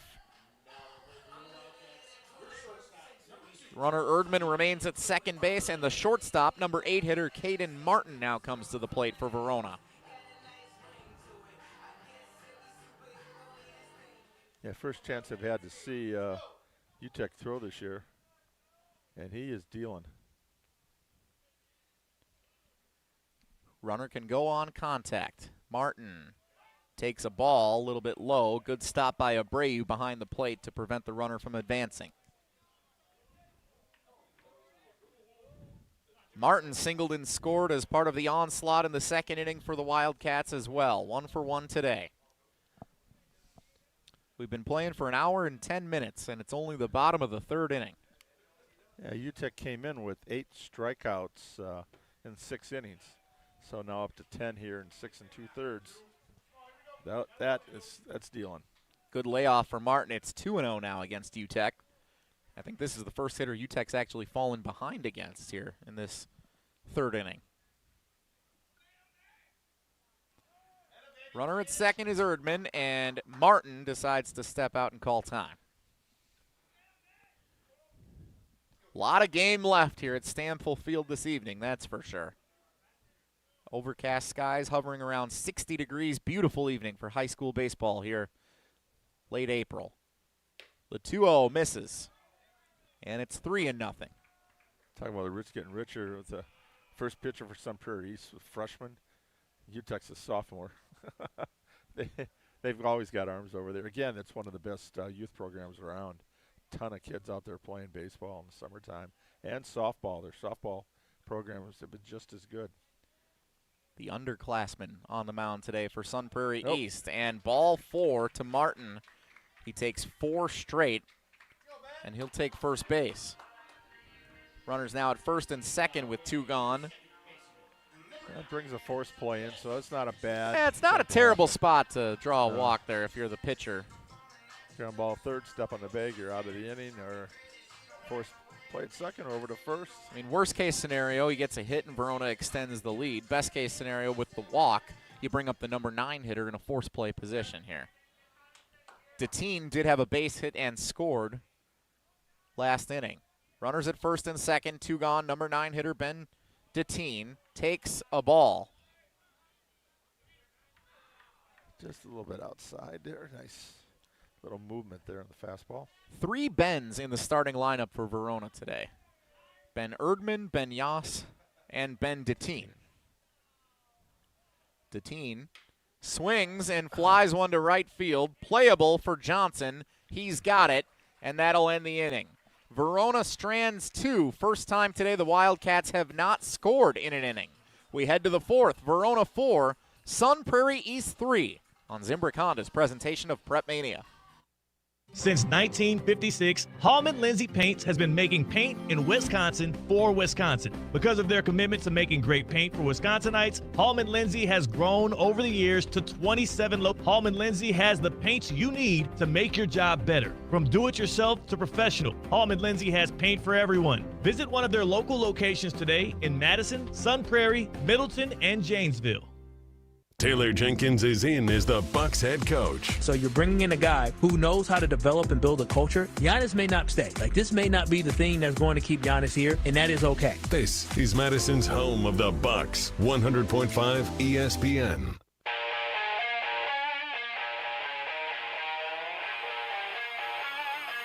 Zimbrick Honda's presentation of PrepMania on the ESPN Wisconsin app and the ESPN Madison YouTube channel. High school baseball showcase on a Tuesday night in Verona. The Wildcats with a 4-3 lead over the Sun Prairie East Cardinals. Jesse Nelson, Dennis Semrau. And is this true? They're expanding the NCAA men's basketball tournament to 76 teams starting next year? Why are you messing with a good thing?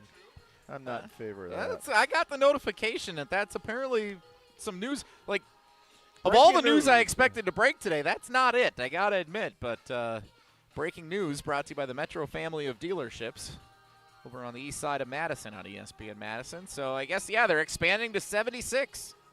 Dennis Semrau, your thoughts? Shakes his head. He shakes his head and scoffs at it. He dislikes the news. The Badgers and Marquette can have a better shot to get in the tournament, I guess. But so from a hometown standpoint, yeah.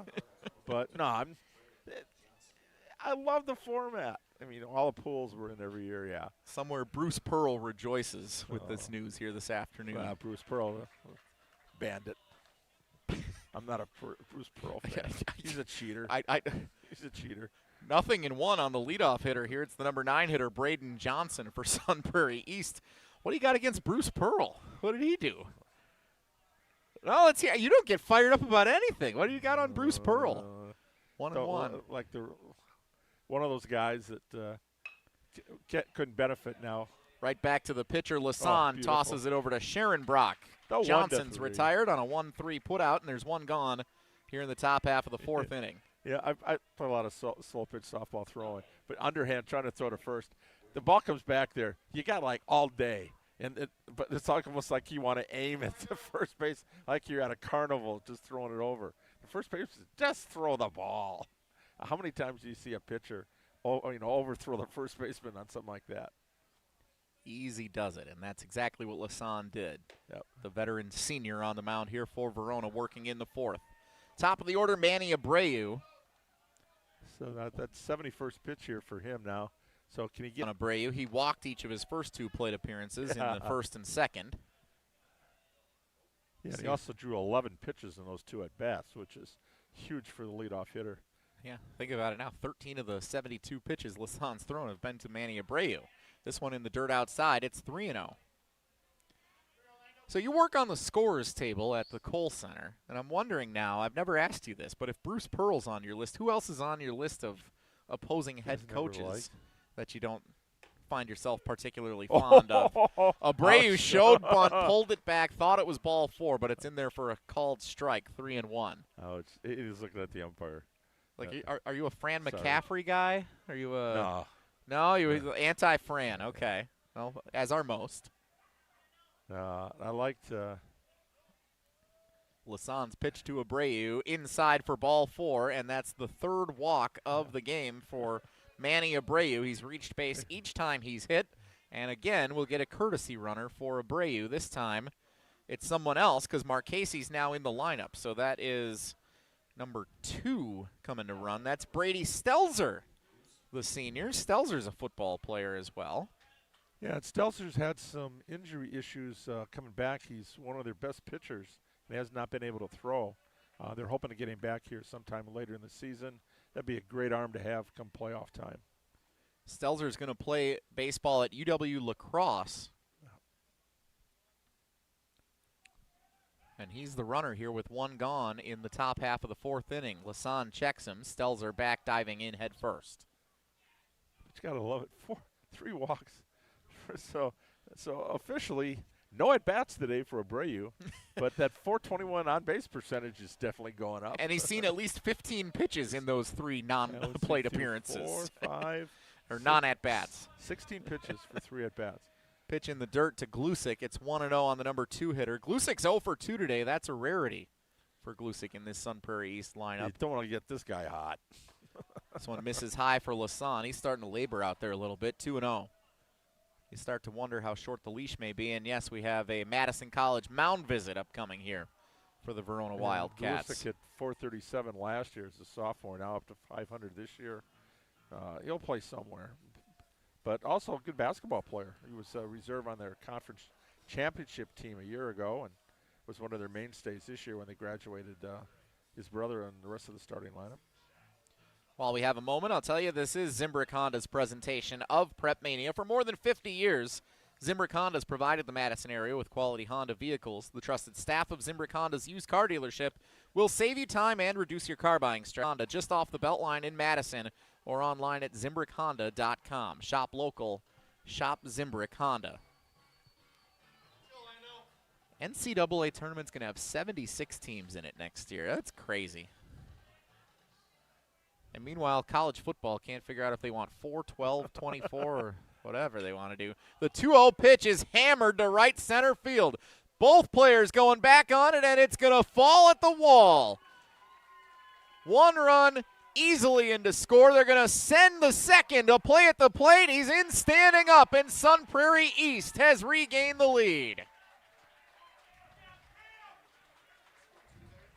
That was 1 run.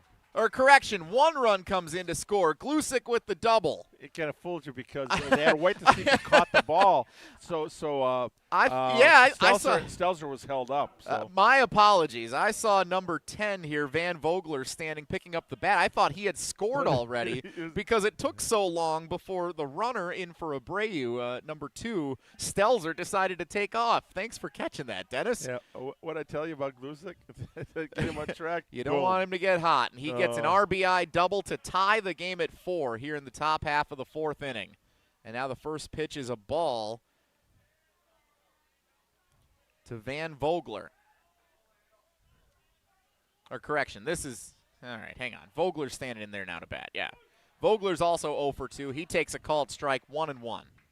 I'm having a rough top of the fourth. This 76-team NCAA tournament is really getting to me. It's really got you rattled, doesn't it? All right, we got a runner on second, 1 out, tie game 4-4. The 1-1 pitch to Vogler, lined to shortstop on the ground, fielded. Runner will advance to third. They'll throw Vogler out at first in time. 2 gone.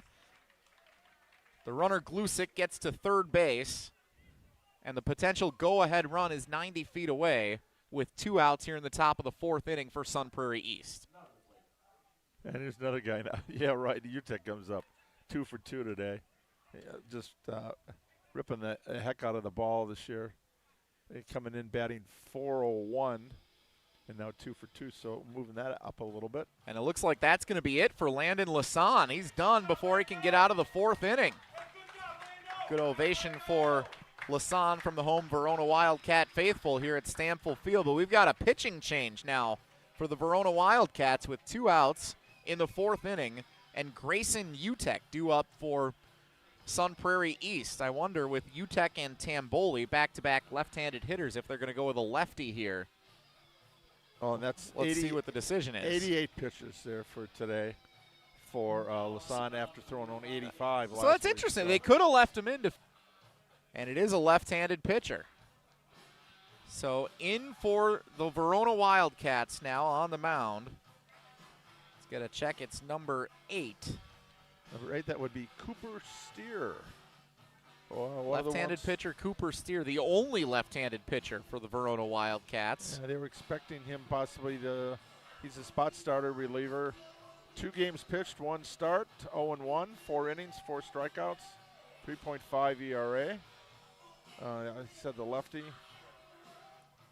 And 3rd appearance of the season for Steer. See what he's got. A little bit different motion and coming in with the left-hander. Yeah, with the left-handed bats coming up. And both UTEC and Tamboli 2 for 2. It's not exactly when you come in as a reliever going, oh, great.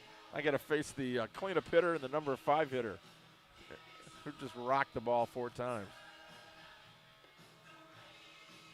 So we're into the bullpen for both teams now. Syme lasted just 2 innings on the mound, the freshman for Sun Prairie East. And Verona starter Landon Lasan goes 3 2/3. Steer will inherit a runner at third base with 2 outs here in the top half of the 4th inning. If you're just joining us, Verona got the scoring started in the bottom half of the 1st inning with a run plated. They had a second opportunity to score on an RBI single, but a great play in right field by Sun Prairie East and a great combination. Johnson to Utek and then Abreu with the tag at the plate. They were able to get the runner out at home plate. And we'll see if that ends up being costly for Verona when this game is all said and done. Anyway, the first run of the game was scored for Verona in the bottom of the 1st. Sun Prairie East responded 3 straight singles to start the 2nd inning, and they took a 2-1 lead after the top half of the 2nd. Verona then responded, doing the same thing, back-to-back-to-back hits as part of a 3-run bottom of the 2nd. It was 4-2 after 2. Sun Prairie East with a run apiece in the 3rd and then 1 here in the 4th to tie the game at 4, and the go-ahead run stands at third base right now in the form of Cam Glusick, who had the RBI double this inning. Yeah, right now Lasan, he had 3 2/3 innings, 7 hits, 4 runs, all earned with the runner at third, his responsibility. 4 strikeouts and 4 walks, 88 pitches today. So here we go. 3rd appearance of the season on the mound for Cooper Steer, the left-handed pitcher for Verona. He faces the left-handed hitter, Grayson Utek, who's had a phenomenal day so far today, both at the plate and on the mound for Sun Prairie East. He takes a called strike, 0-1. That's what you want. Your reliever comes in, get that first pitch across the plate. Glusick at third. 2 outs, top of the 4th, tied at 4. The 0-1 from Steer is fouled back, 0-2. Utek made the late decision to swing at that breaking ball, and it's 0-2. And how about the audio engineer with another great sound effect of the broken glass in the parking lot with the foul ball out of play. Pretty good playlist here today, too. The music has been rocking the press box. I said the dean would be up and dancing by the time this game was over in this press box. There's enough room for you to try to show a little restraint. Get jiggy with it here. The 0-2 is in the dirt. 1 ball and 2 strikes on Grayson Utek, the cleanup hitter for Sun Prairie East. So Owen asked me before, what would your walk-up music be? What would yours be? What would you do for walk-up music? What would mine be? I always liked when Prince Fielder back in the day did the old THX theme from the movies, where it just goes. Otherwise, I always like one that gets the whole crowd singing along. So whether that's Mr. Brightside or who was that with the Phillies a couple of years ago that had a really good one. The 1-2, Utek fouls it again. 1 ball and 2 strikes. There have been a couple of good ones over the years. Anthony Rizzo, I think, when he was with the Cubs, had a few that were bangers that got the whole crowd rocking. It's not about me, I think. It's about the fans getting juiced every time you come up. Well, Bruce Springsteen, Born to Run. Did that get the place rocking? That would get pretty good. That's mine. I don't know if they have the Born to Be Wild, Steppenwolf. Just love the roar of the motorcycle. Steer sets. Utek awaits. The 1-2 in the dirt. 2 balls and 2 strikes. Good stop. Good eye. By Heckelsmiller behind home plate. His kid's got a bright future. Just a sophomore here. He throws, hits, fields. There is room to put Utek on base. Tamboli in the on-deck circle, also a left-handed hitter. 2 balls, 2 strikes, 2 outs. Steer sets and delivers. Line to short, and a jumping catch is made by Caleb Martin. Defense, that was an RBI single, just stolen. One of the hardest hit balls of the day, but Martin goes up to get it, takes a base hit away, and that's how the top half of the 4th inning comes to a close. Sun Prairie East ties it, but a great play by Caden Martin prevents the Cardinals from jumping in front. We head to the bottom of the 4th inning. Verona and Sun Prairie East knotted at 4 on Zimbrick Honda's presentation of PrepMania. Discover the all-new TPC Wisconsin, Madison's premier destination for families, women, and golfers of all levels. Fresh off a stunning $30 million transformation, TPC Wisconsin offers more than championship golf. Enjoy a welcoming community with tennis, pickleball, a world-class golf academy, swimming, fitness, and family-friendly activities all year long.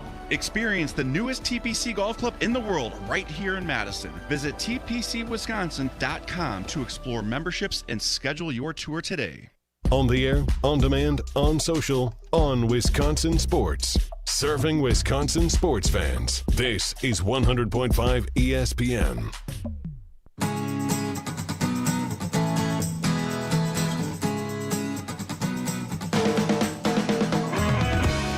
Zimbrick Honda's presentation of PrepMania, the ESPN Wisconsin app and the ESPN Madison YouTube channel. Alongside the Dancing Dean, Dennis Semrau.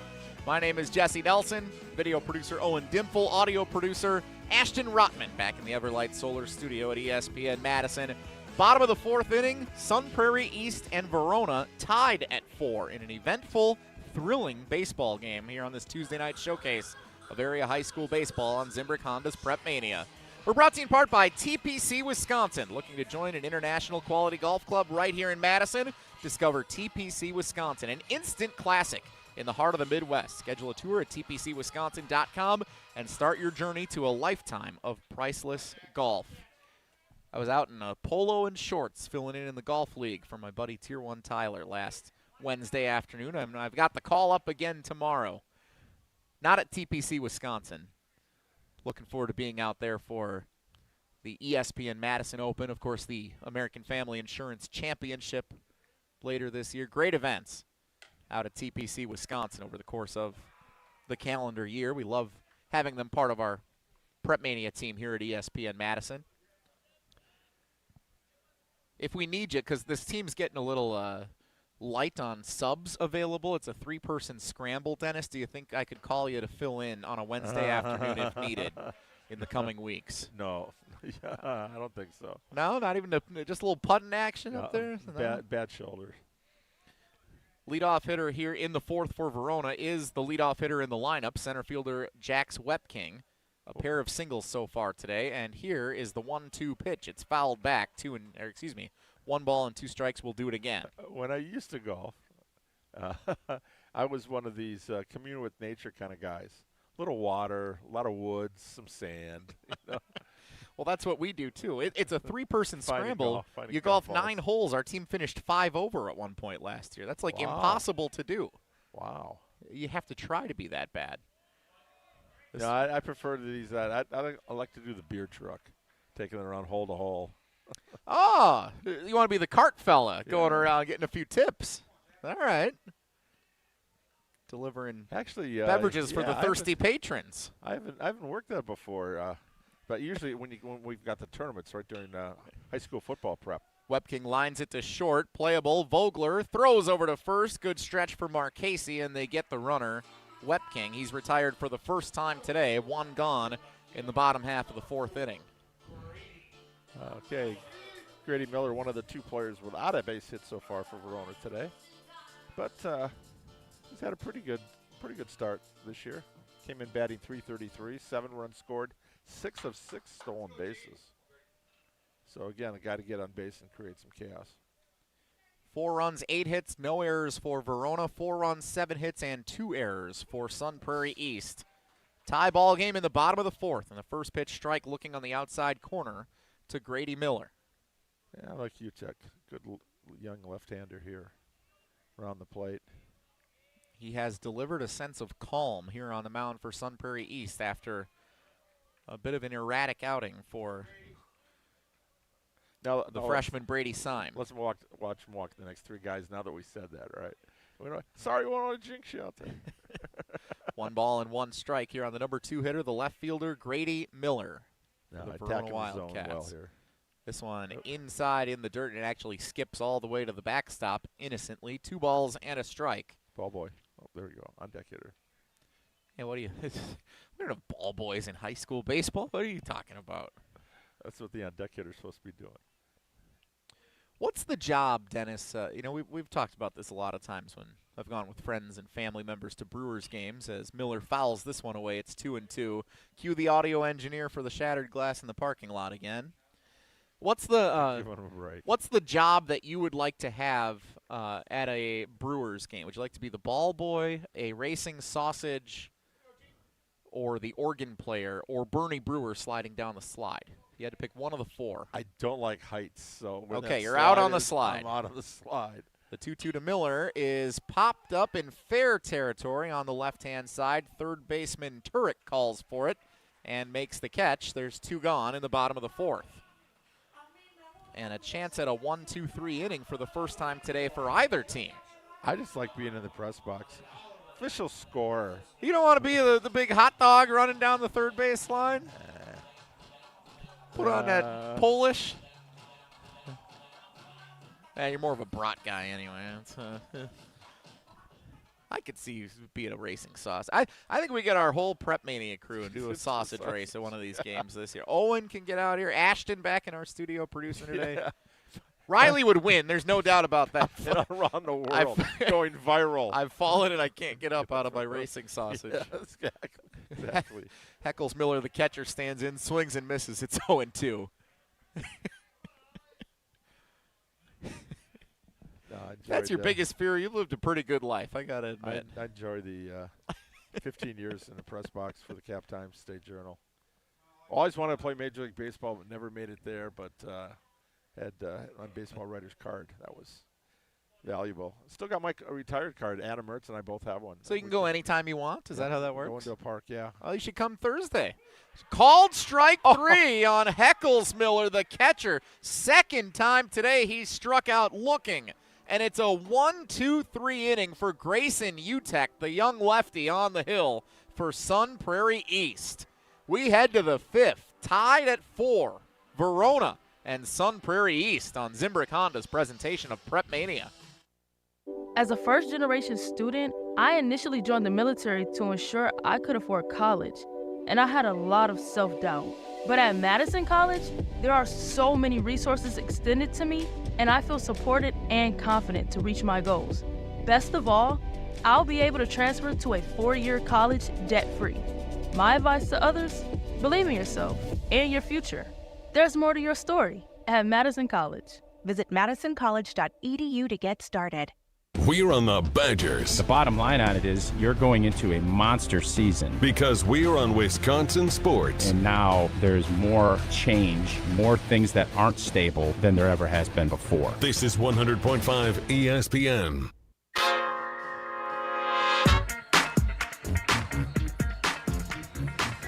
Zimbrick Honda's presentation of PrepMania on the ESPN Wisconsin app and the ESPN Madison YouTube channel. Alongside the Dean of Area High School Sports, Dennis Semrau, my name is Jesse Nelson. Great ball game here on this Tuesday night showcase in the Big Eight. The two best teams in the conference squaring off in the first of their two meetings this week. Tied at 4, Verona and Sun Prairie East as we head to the 5th. PrepMania brought to you in part by Celebrations Entertainment. With Celebrations Entertainment, planning events has never been easier. They have complete event services for weddings, corporate events, nonprofit events, outdoor movies, casino nights, and much more fun. Visit celebrationsentertainment.com to get started today. Celebrations Entertainment, fun, memorable events. We'll have to get Jeffrey from Celebrations Entertainment in a booth with us before the baseball season's over, if he'd be so willing. He's an entertaining fella. That'd be fun to have him join us. Bring the big projector screen like we have down on our college game day tailgates on Regent Street.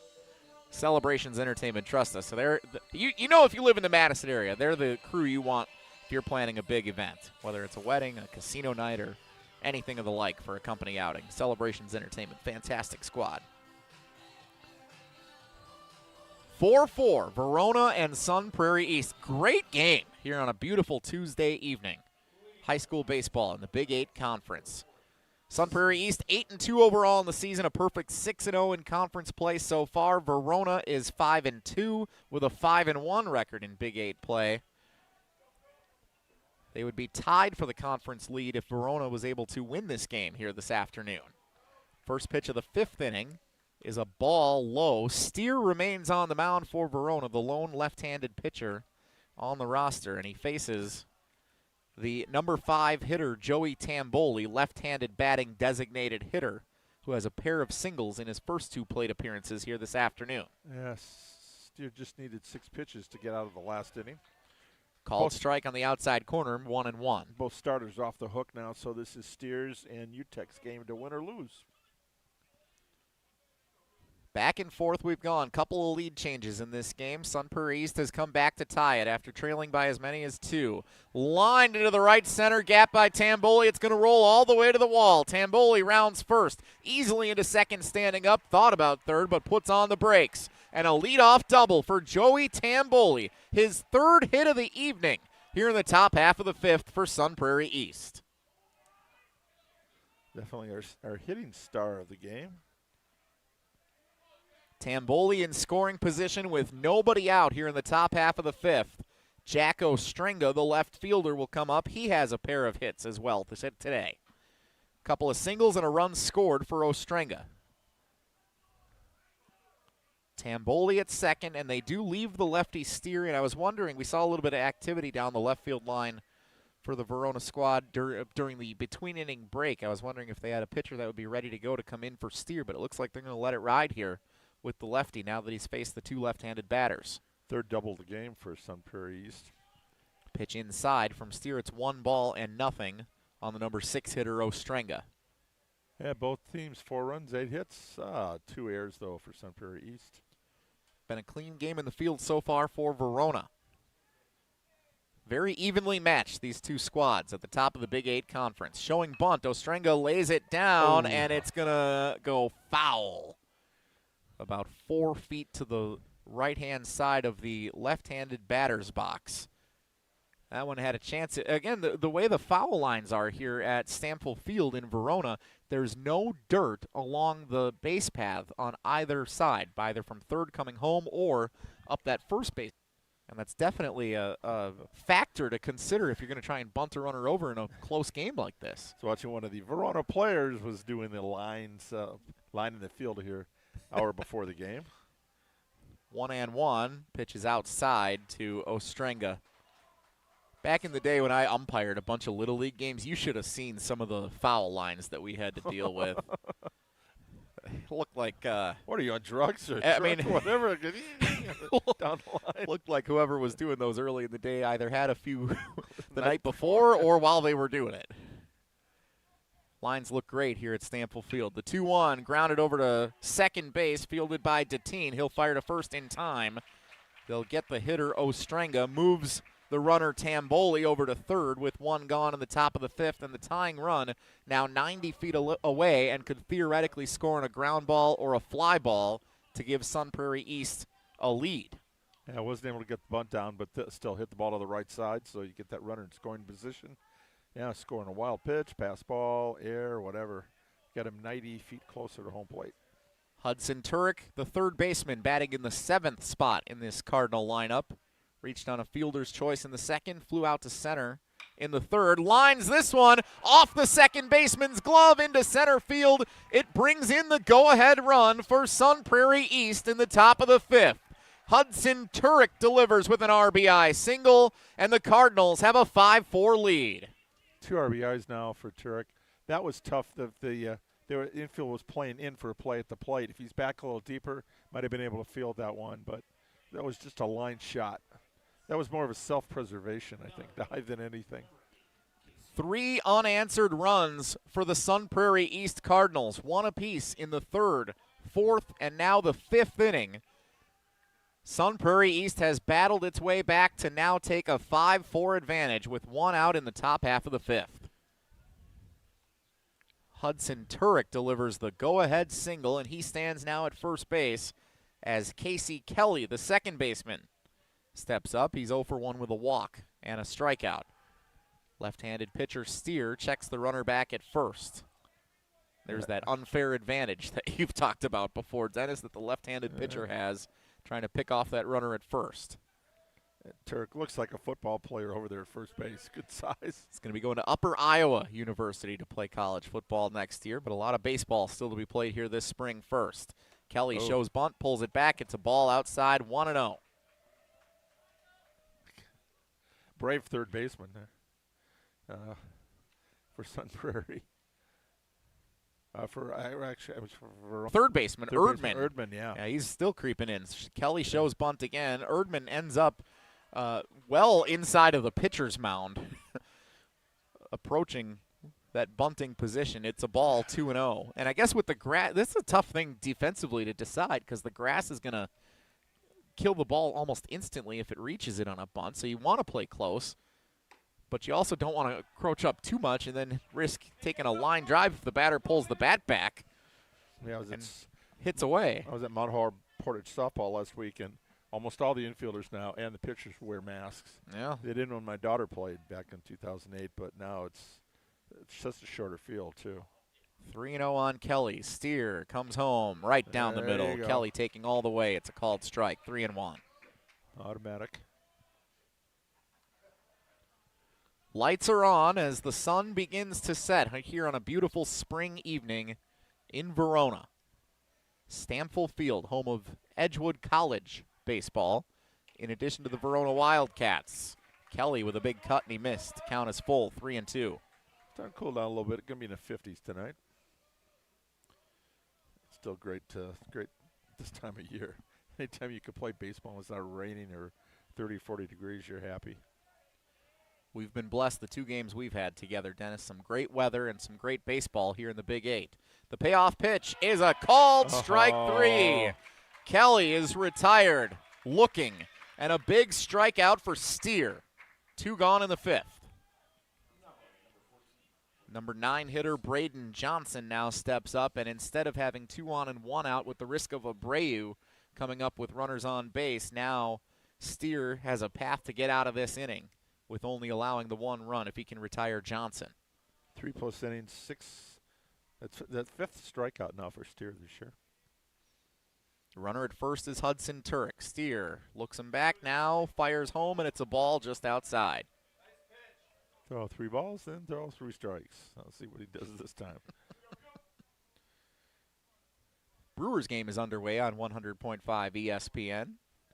Also on your local TVW station here in Madison, over the air tonight, thanks to our friends at News 3 Now, Channel 3000.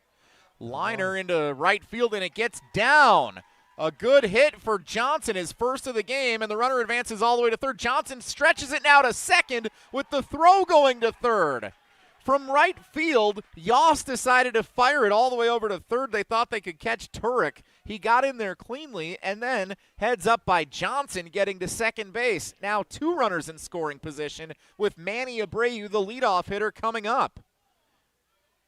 Oh, I don't know about that decision in right field for Yost and the Verona defense. You got to keep that runner at first. Hit the cutoff man and let them decide, but they're throwing all the way through. So smart base running there, by Braden Johnson. Yeah, Turek could advance all the way to third base because he was going on contact with 2 outs.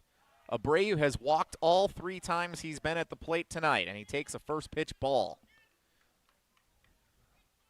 Will he get a hit? Will he or not? Will he walk or not? Cooper Steer, the left-hander, in relief of starting pitcher Landon Lasan for Verona. The 1-0. Abreu swings and lines it into right field. Coming in, and Yost sliding makes the catch to retire the side. Sun Prairie East takes the lead, but strands 2 in scoring position. We head to the bottom of the 5th inning. Sun Prairie East 5, Verona 4 on Zimbrick Honda's presentation of PrepMania. Your Honda gets you everywhere. When it needs service, you need Zimbrick Honda service. Their customer service is second to none, and you can experience it for yourself at 2 convenient Madison service locations on Fish Hatchery Road and Grand Canyon Drive. From simple maintenance to expert repairs, Honda certified technicians handle it all. Need new tires? For a limited time at Zimbrick Honda, you can buy 3 tires and get the 4th for only $1. Part of the Madison community since 1973. Shop local. Shop Zimbrick Honda. This is our crew. Lockridge, long run, leaping. Did he catch it? Yes! Brandon Lockridge, Spider-Man style in the corner. Madison's home of the Brewers, 100.5 ESPN.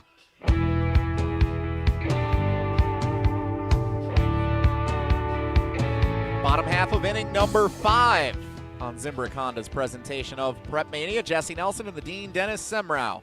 Stamfel Field in Verona. The Sun Prairie East Cardinals now holding a 5-4 lead over the host Verona Wildcats in this high school baseball showcase. The 2 best teams in the Big 8 Conference on Zimbrick Honda's PrepMania. Stick around, coming up after the game, and we have plenty to choose from. Our Pizza Hut Player of the Game will be announced. Pizza Hut has changed the combo game with their My Hut Box. Get your choice of a 2-topping personal pan pizza, a half melt, or a full melt, and your choice of a side, either boneless wings or fries. Starting at only $6.99. Find the nearest location and order online right now. It's dinner time for some of us still at pizzahut.com. Pizza Hut, the official pizza of PrepMania. No one outpizzas the Hut. Love it. Hut. Pizza Hut's been a proud partner of PrepMania over the last several years. Looking forward to awarding our Pizza Hut Player of the Game after the game. Grew and up on Pizza Hut pizza. The rate we're at, maybe we should put it in an order. And I don't know how long it'd be sitting around for us by the time we get out of here, but we could pick one up at our local Pizza Hut here in Verona. First pitch swinging, Peyton DiMaggio, the designated hitter, can't make contact against Grayson Utek, who has been great on the mound for Sun Prairie East in relief of freshman Brady Syme. This one in the dirt. 2 balls and a strike on the leadoff hitter for Verona here in the bottom half of the 5th. DiMaggio in the cleanup spot for the Wildcats tonight. He is 0 for 2, flew out to right field back in the 1st, and grounded out to 3rd in the 2nd. This one paints the outside corner. Great pitch by Utek. 2 balls, 2 strikes. Yeah, Utek 1-0, looking to pick up win number 2 now. He is pitcher of record since Sun Prairie took the lead. All Big 8 second-team player a year ago, Peyton DiMaggio, the senior designated hitter, also plays first base. This one misses outside, and the count is full on DiMaggio. Anytime you have the last name DiMaggio playing baseball, you know you've got to be a pretty good player. Definitely. Also looks like a football player, and he's going to Whitewater next year to play. Although I don't know if producer Josh DiMaggio at ESPN Milwaukee is a good baseball player or not. DiMaggio lines it up the middle, a base hit. Leadoff single for Verona in the bottom of the 5th. Solid contact straight up the gut. And the leadoff hitter is on for the Wildcats. Now the 8th different Wildcat hitter with a base hit today. Grady Miller should get another at bat there. So, and we got a looks like a pinch runner here. Courtesy runner coming in for the Verona Wildcats. Actually, this would be a pinch runner since he is the DH. That's correct. So You're right, Dennis. And that's number 10, Kaysen Jenin, coming in again as the runner. Yep. He ran earlier in this game for one of the other players that he could be a courtesy runner for. Yeah, ran in for Heckles-Miller, actually, in the first inning. Jenin can run. He's a running back in football, so they'll see if they can move him over here. Showing bunt, Sharon Brock missed, and it's 0-1. Lefty on lefty. This will be an interesting matchup. You don't get a lot of this, trying to lay down a bunt against a left-handed pitcher in a situation like this. Bottom of the 5th inning, down a run, leadoff hitter on base. Sharon Brock shows bunt, pulls it back, misses outside, 1-1. Speed over at first base for Jenin. But against the left-handed pitcher, UTEC, it's going to be tough for Jenin to get a lead he's usually accustomed to. Creeping in at third, Hudson Turek. UTEC throws over to first. Jenin only had a step and a half, maybe. Easy to get back on it. And the throw was a little low over to first base. Nice play by Marchese to make sure he avoided that ball getting past him. And unlike Major League Baseball, you can throw over as many times as you want. So they will. The 1-1 bunted foul back behind the plate. 1 ball, 2 strikes. That was a good one to try and get for Sharon Brock. And now we'll see if he decides to hit away or if he's going to try and put one down risky with 2 strikes. Again, just fundamentally, both teams love to play a little small ball, and right now just want to be able to get that runner over and try to get him in for the tie. Sharon Brock had a single back in the first inning, struck out looking his last time up. Throw over to first, again a little bit low. Marchese fields it cleanly. Jenin back without much contest. Fun high school baseball game tonight here at Stample Field in Verona. A lot of action, back and forth. 2 best teams in the Big 8 Conference. First of 2 meetings this week. Sun Prairie East with a 5-4 advantage. This pitch comes in high from UTEC. That was one of his worst offerings of his performance so far tonight. And it's 2-2. Ben Erdman, the third baseman, is on deck. He doubled his last time up against UTEC. So you really want to get this guy, set the tone for the rest of this inning. Yeah, UTEC up to 39 pitches, still got 2 innings to go. So. The 2-2 is chopped off the plate and foul. Comes to a rest up the third base line. We'll do it again.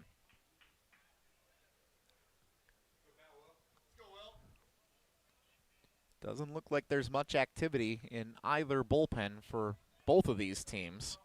So these lefties that have come in relief are going to be battling this one out for the foreseeable future. 2 balls and 2 strikes on Sharon Brock. The delivery high and outside, and the count is full. Good at bat here for Will Sharon Brock. First offering a couple of bunts, now working the count full. Lefty Grayson Utek started this game at first base for Sun Prairie East. Here's the pitch, inside for ball 4. Sharon Brock draws a walk. That's a big at-bat for the Verona Wildcats. Second walk here for UTEC. And more importantly, Jenin advances now to scoring position at second base with good wheels and nobody out here in the bottom half of the 5th. This is the most traction Verona's had against UTEC so far here in his outing, coming in relief in the 3rd. 2 runners did reach base in the 3rd inning, but not until there were 2 outs. Now showing bunt. Ben Erdman. It got away from the catcher, and the runner's going to advance from 2nd to 3rd. All right, so now we've got to check a couple of things here. So it's he offered a strike. Yeah, so there was a bunt attempt that was missed, and it went off the catcher's chest protector, bounced away from Abreu, and so Jenin advances to scoring position at third base. So the missed bunt actually proves valuable for Verona in this case. The runner Sharon Brock stays at first. He didn't move. Had to wait first to see if the runner at second, Jenin, would be able to advance. He did. So now runners at the corners with nobody out. And an 0-1 count. And now Verona's going to run for Sharonbrock. Interesting for Coach DeRazio to make that decision after seeing the first pitch and Jenin advancing to third. So a runner comes in for Sharonbrock. Is it number 17? It is. It's Ben Martina, a junior outfielder.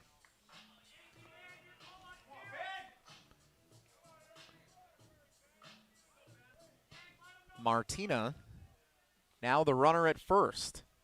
Jenin, the runner at third. 0-1 on the hitter Erdman. Here's the pitch from UTEC. This one also bounces away from Abreu, and Martina is going to get to second base. Pitch was a ball, and now 2 runners in scoring position for Verona.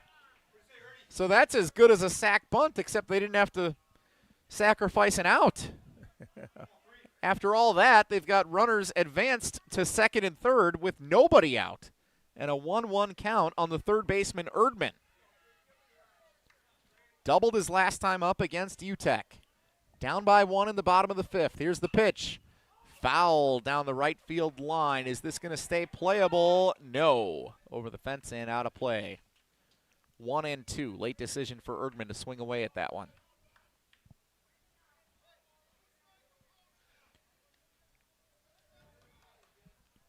Well, I say walks will come back and get you. Runner on. It's going to maybe cause some problems here for UTEC, but no force plays. Infield in at the corners. And just about halfway there between second and short. You get the feeling this is a pretty significant at-bat for Verona. The 1-2 pitch, line into right field. It's down. Tying run scores. Fumbled out there by Johnson, but they hold the runner at third. Verona's tied the game at 5 in the bottom of the 5th. Jenin in to score. Martina held at third. An RBI single for Ben Erdman. And we're knotted at 5, still nobody. UTEC laboring for the first time here in his 3rd inning of work in the bottom of the 5th. 5 runs and 10 hits for both teams as we play on here in the bottom of the 5th. Yas at the plate, grounds one to second. They're sending the runner home, not going to have a play. Yas is out at first, but Verona has the lead. Martina scores, and the Wildcats are up 6-5. Put the ball in play, opposite field, side, and get that runner in. Great job for Yas. It's great at bat. Late decision to swing on that one. He hit it to the right side, though, and that's what you want to do to bring that run in. It died on that long grass on the infield here at Stamfel Field, and that allowed plenty of time for the runner Martina to come in and score. Erdman advances to second on that fielder's choice 4-3 put out. 1 gone, runner still in scoring position, and a swing and a miss for Caden Martin, the shortstop. Had a great play defensively in the top half of this inning. Took a potential base hit away. And that was it. Or I'm sorry, that was at the in the top half of the 4th inning. Took one away from UTEC to close out the inning. Could have scored a couple of runs potentially for Sun Prairie East. Now a ball, 1 strike, and 1 out here in the bottom of the 5th. 2 runs already tallied here in the bottom of this inning for Verona to regain the lead, leapfrogging in front of Sun Prairie East 6-5.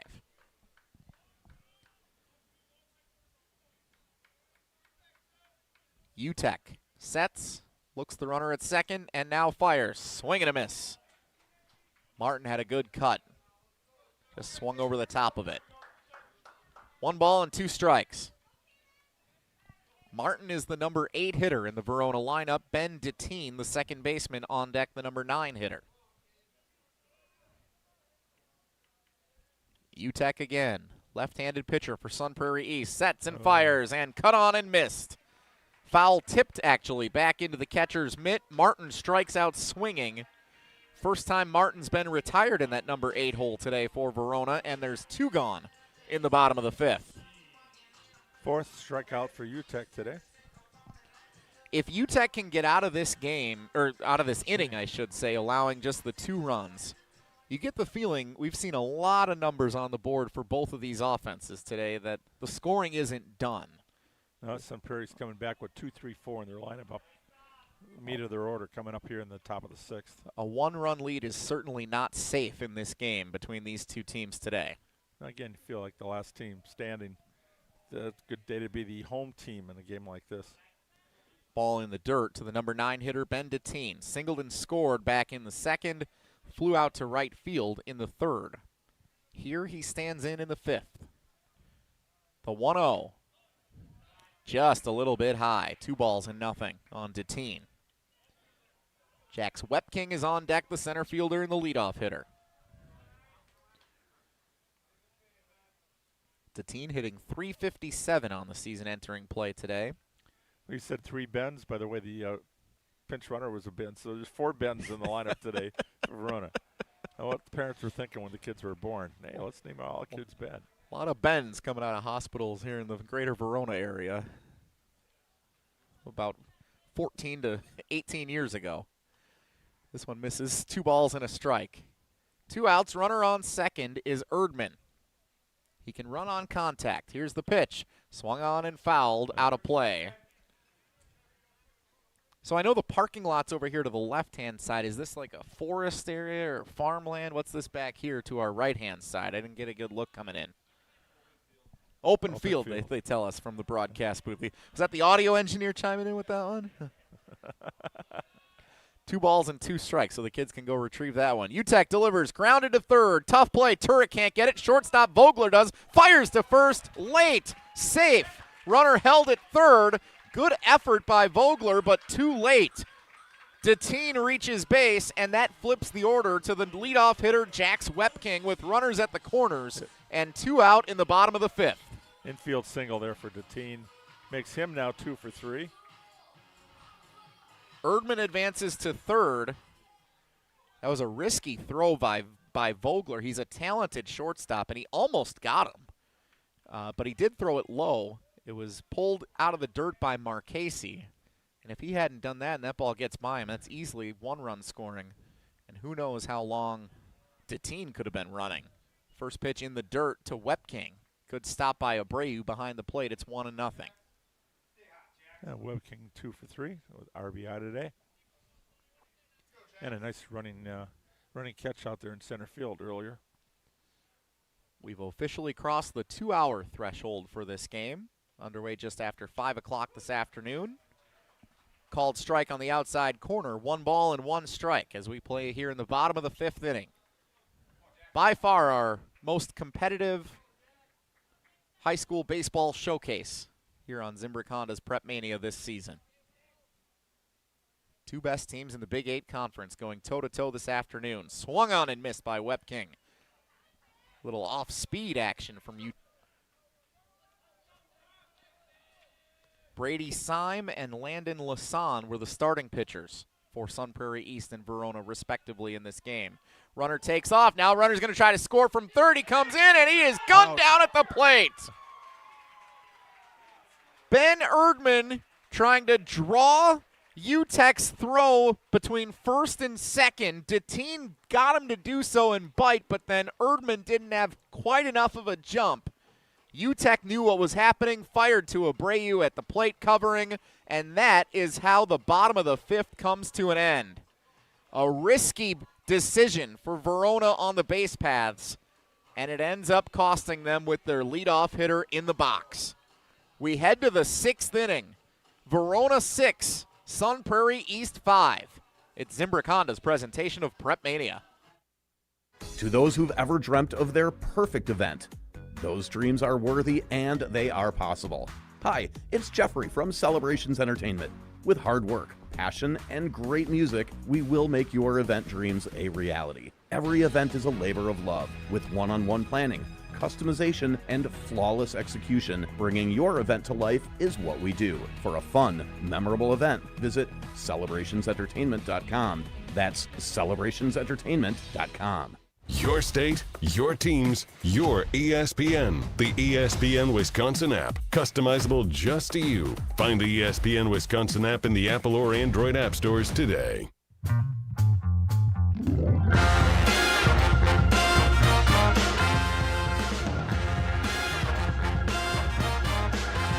Zimbrick Honda's presentation of PrepMania on the ESPN Wisconsin app and the ESPN Madison YouTube channel. Alongside the Dean, Dennis Semrau, video producer Owen Dimple, audio producer Ashton Rotman back in the Everlight Solar Studio at ESPN Madison. My name is Jesse Nelson. Incredibly entertaining high school baseball game tonight here at Stanfield Field in Verona. The Wildcats score 2 in the bottom of the 5th to jump back in front of the Sun Prairie East Cardinals. 6-5, Verona on top as we move to the top half of the 6th inning. Cooper Steer, the left-handed pitcher for the Verona Wildcats, remains on the mound, beginning now his 3rd inning of work, and he will face number 7 Cam Glusick, the number 2 hitter in the Sun Prairie East lineup, to lead off this 6th inning. Dangerous 2, 3, and 4 hitters due up here for the Cardinals in the 6th. If they're going to come back and tie or take the lead in this game, you would think these would be the hitters you'd want at the plate to do so. First pitch in there for a called strike on Glusick. 4 lead changes here in the game, and could be another couple more coming up here. You never know here. We got two to play. Steer delivers. Glusick fouls it back behind us. 0-2. Yeah, came up with a big RBI double last time up. All right, they said there's a field over there. I don't think the shattered glass was necessary for that one.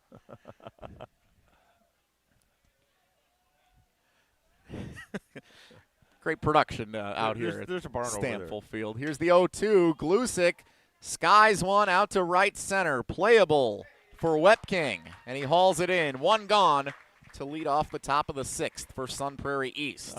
Pitcher's best friend, an outfielder at cover ground. Van Vogler, the shortstop, now steps in. And a very rare 0 for 3 at the plate today for the number 3 hitter Vogler. Struck out looking in the 1st inning, flew out to right field, and grounded out to shortstop. My favorite is the horse collar. It's got the collar right now. Steer, the left-handed pitcher, has given up a run in each of the last 2 innings. Came in relief in the 4th. And this one misses for a ball, 1-0.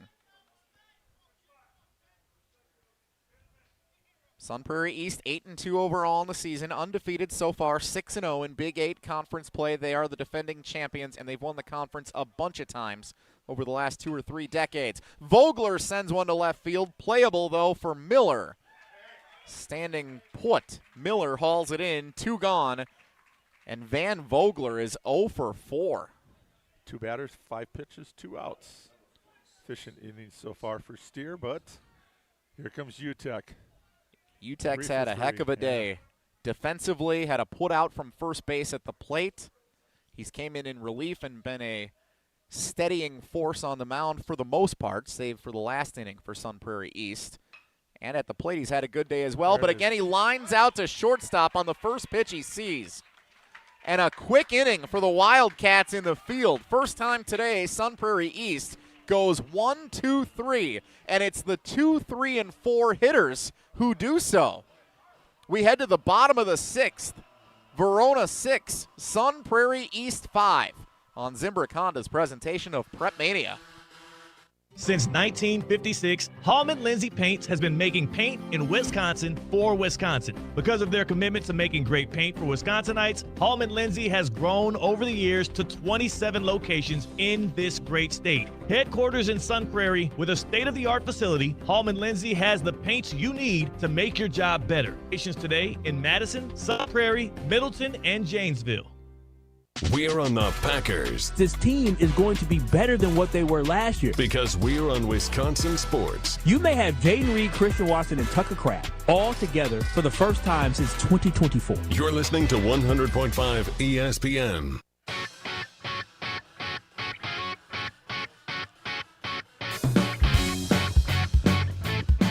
Bottom of the 6th on Zimbrick Honda's presentation of PrepMania on the ESPN Wisconsin app and the ESPN Madison YouTube channel. High school baseball Tuesday night showcase with the two best teams at the top of the Big 8 Conference. Sun Prairie East needs a comeback effort now with their final ups in the 7th if they're going to have a chance to avoid their first conference loss of the 2026 season. UTEC remains on the mound for Sun Prairie East as we head to the bottom of the 6th. The Verona Wildcats holding a 1-run lead after scoring 2 in the bottom half of the 5th. Alongside the Dean Dennis Semrau, my name is Jesse Nelson. Zimbrick Honda's presentation of PrepMania. By the way, we will be in Sun Prairie next week for our next broadcast, and it's a special one, the Cardinals Strikeout Cancer game between Middleton and Sun Prairie East. Yep. Game will be next Thursday, May 7th. A week for Thursday, yep. UTEC delivers, fouled down the right field line for the leadoff hitter, Wepking. Remember, he was at the plate when Verona put the action on the base paths and was thrown out at home plate to end the bottom of the 5th inning. So Wepking gets to start his at-bat all over again. Yeah, top of the order here, go 1, 2, 3. We'll see if they can cause a little damage here and get some insurance runs. Swing and a miss for Wepking, and it's 0-2. Mark Tauscher scheduled to join our broadcast next week for the Cardinals Strikeout Cancer game. So am I going to be double teamed, 2 Sun Prairie guys and a Middleton guy? I think that's how it's going to work. We're still configuring all of the logistics for how we're going to do some of this next week as this one misses inside 1 and 2.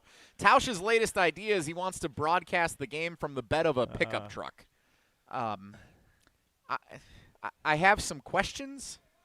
I think number one is like, Is there enough room for him? I didn't want to say it. Oh, strike 3 looking. Wepking is retired on a breaking ball on the outside corner. Strikeout number 5 here for Nice UTEC. pitch by UTEC, and there's 1 gone in the bottom of the 6th.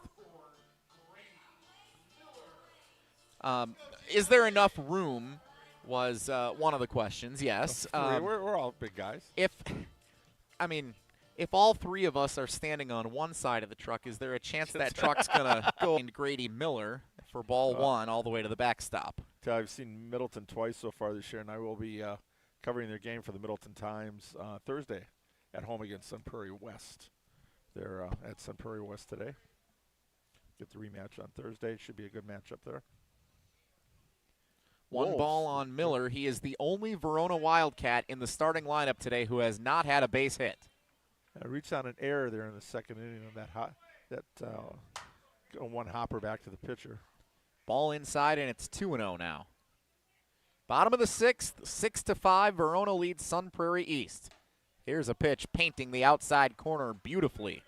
Lefty on lefty. Good pitch by UTEC, and it's 2-1. 66 pitches here for UTEC in relief. Looking good, so hoping to be able to get him through this inning. The 2-1 swung on and fouled back by Miller, and it's 2-2. You know, if we're going to put video producer Owen Dimful in the bed of the truck with us next week, too, how many of us do you think we could fit in that truck from our ESPN Madison team? Is this a trivia question? Riley would probably get in there pretty easily, but then beyond that, that's going to be quite the operation next week. Bring Wildy down. The offensive line of ESPN Madison. See if Bulaga will come up for it from Florida. Yeah. Owen agrees with me on that one. Tough pitch to lay off, but Miller did so, and it misses outside. The count runs full, 3-2. Let me think about that a little bit. We get Ashton Rotman, Jim Rutledge out there. Let's just get the whole crew. Why not? The payoff. Yeah. Swung on and missed. Miller's retired. Strikeout number 6 now. And quickly 2 gone here in the 6th inning. For as good as the offense has been all afternoon, this 6th inning, everybody is being retired quickly on both teams.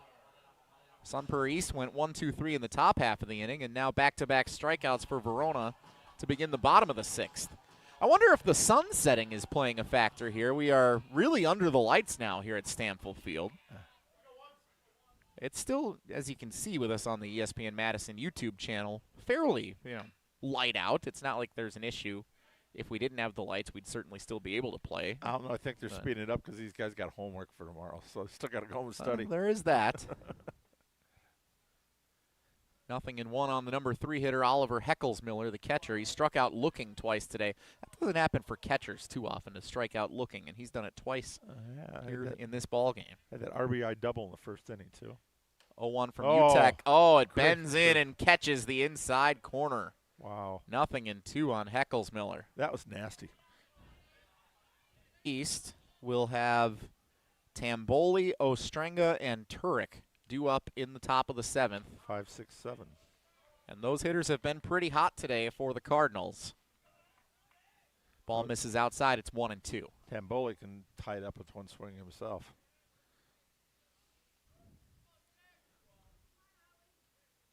Great showcase of Madison High School baseball between two powerhouse programs.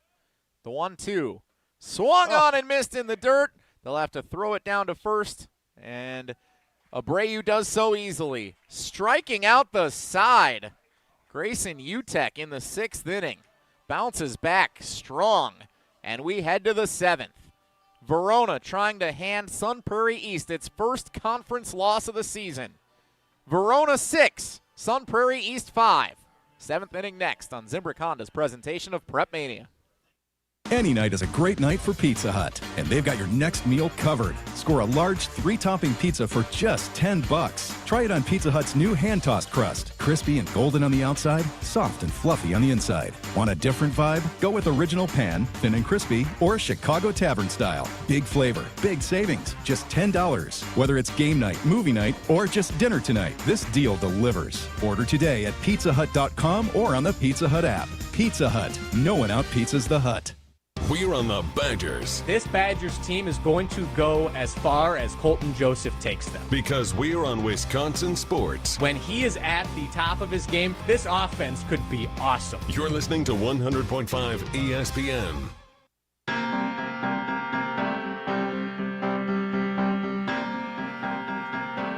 7th inning brought to you by Starion Bank. When money flows easily, your whole business runs better. Fewer delays and less friction. Starion Bank. Treasury Management gives you just that. A rare triple play of quick deposits, smooth payments, and strong fraud protections. Visit StarionBank.com to get started today. Starion Bank, proud partner of Zimbrick Honda's presentation of PrepMania.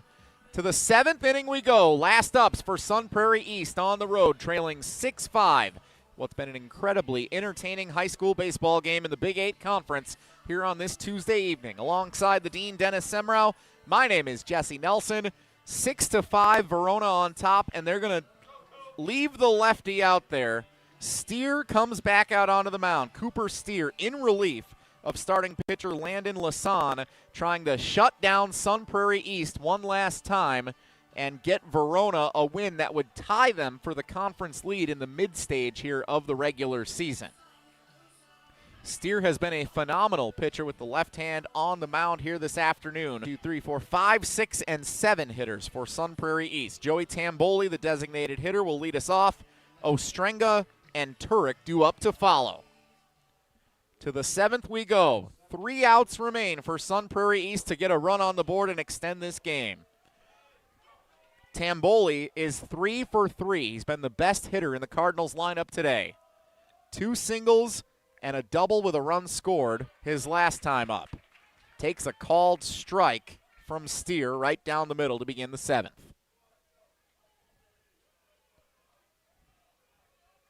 Joey Tamboli being cheered on by his Sun Prairie teammates in the dugout up along the first base side. Steer out of the windup, delivers inside a ball, 1-1. I just got the poll text to me from the Baseball Coach Association.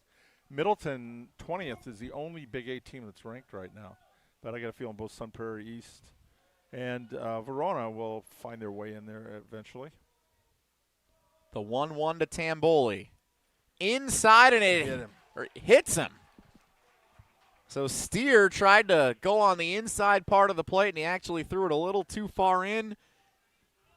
First hit batter for either team today. Tamboli is struck, and the leadoff runner is on in the 7th for Sun Prairie East. I was going to say, the first game of the year we had Monona Grove at Kettle Moraine over in Oconomowoc. 5 hit batters in that game, and we've had at least one every game. That's our first one in this game. And we'll have a substitute runner come in for Tamboli. It's number 2, Brady Stelzer, back on the base paths. So we know Stelzer has speed. We saw it on display when he ran earlier in this game. Let's see if Sun Prairie East tries to move Stelzer into scoring position or if he can do so himself. Going to be tough against the left-handed throwing Steer on the mound to get a good lead. Stelzer was a courtesy runner for Abreu earlier. Now he's a pinch runner here. Ostrenga, the hitter, shows bunt. Creeping in from third is Erdman. Steer delivers to the plate. It's in the dirt for a ball. Good stop by Heckelsmiller behind the plate. Been a tough day batting for Heckelsmiller, but he's been great digging it for Verona. He's got pretty good speed here, too. If he lays it down, he's got the potential to beat it out as well as advance the runner. The 1-0, again, Ostrenga shows bunt. The delivery from Steer. This one misses outside, maybe a little bit low, 2-0. Trying to get a little help there from Heckelsmiller, the catcher, trying to frame that pitch, and umpire didn't fall for it. A far cry from the 1-2-3 inning that Steer was able to toss in the 6th. 2-0, bunt pulled it back, wanted to make him throw one, and he did. Well, he only needed 6 pitches last inning. He's already thrown 5 here in the first 2, so this will be a little different inning, I got a feeling. Could we get our 5th lead change of the game? We'll find out.